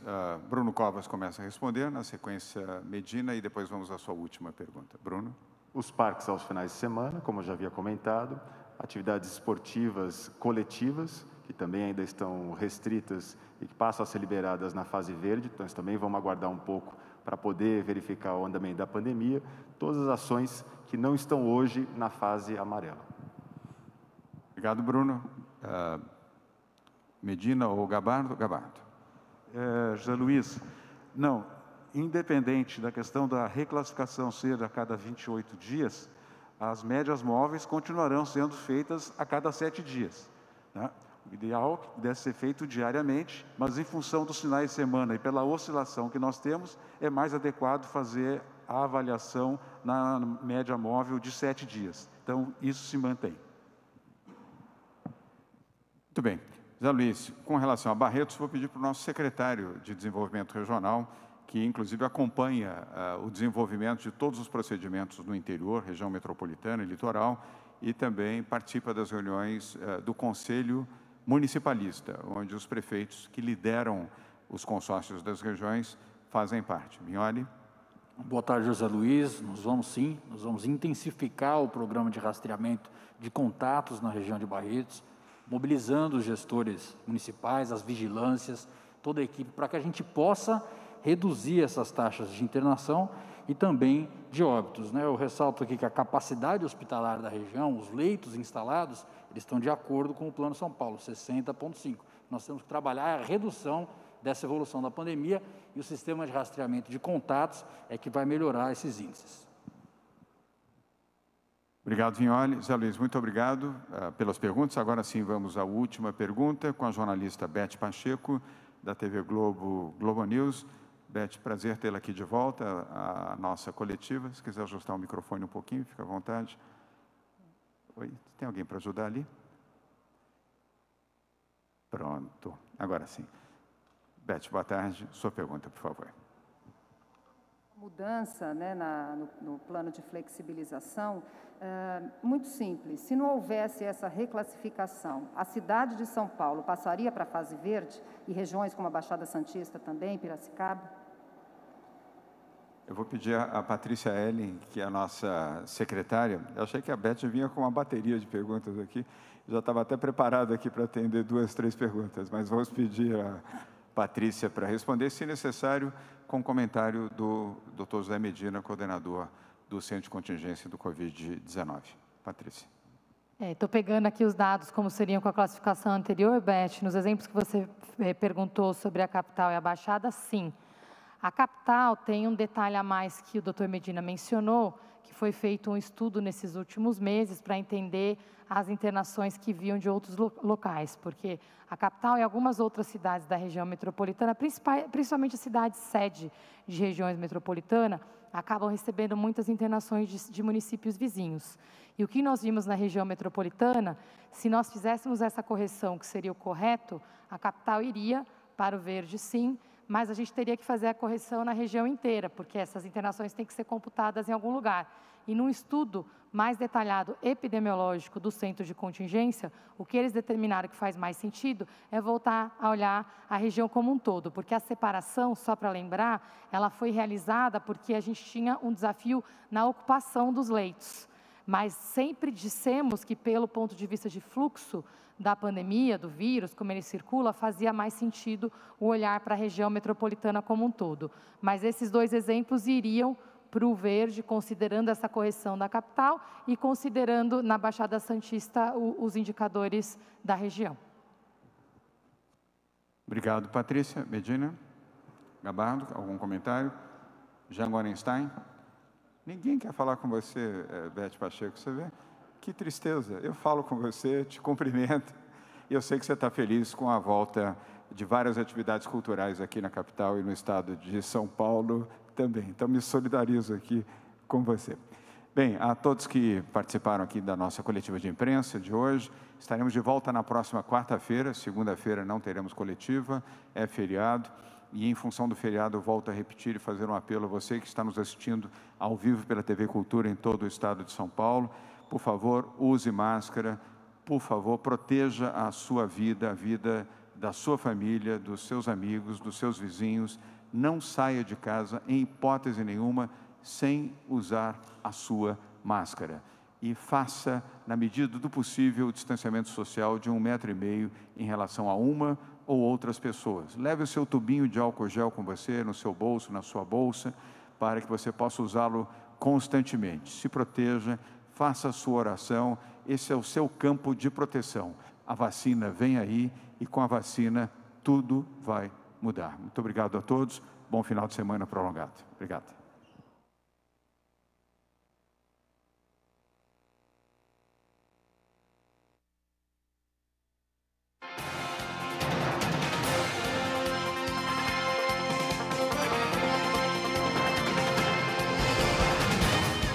Você acompanhou o Jornal da Rede Alesp. Tudo sobre o Legislativo.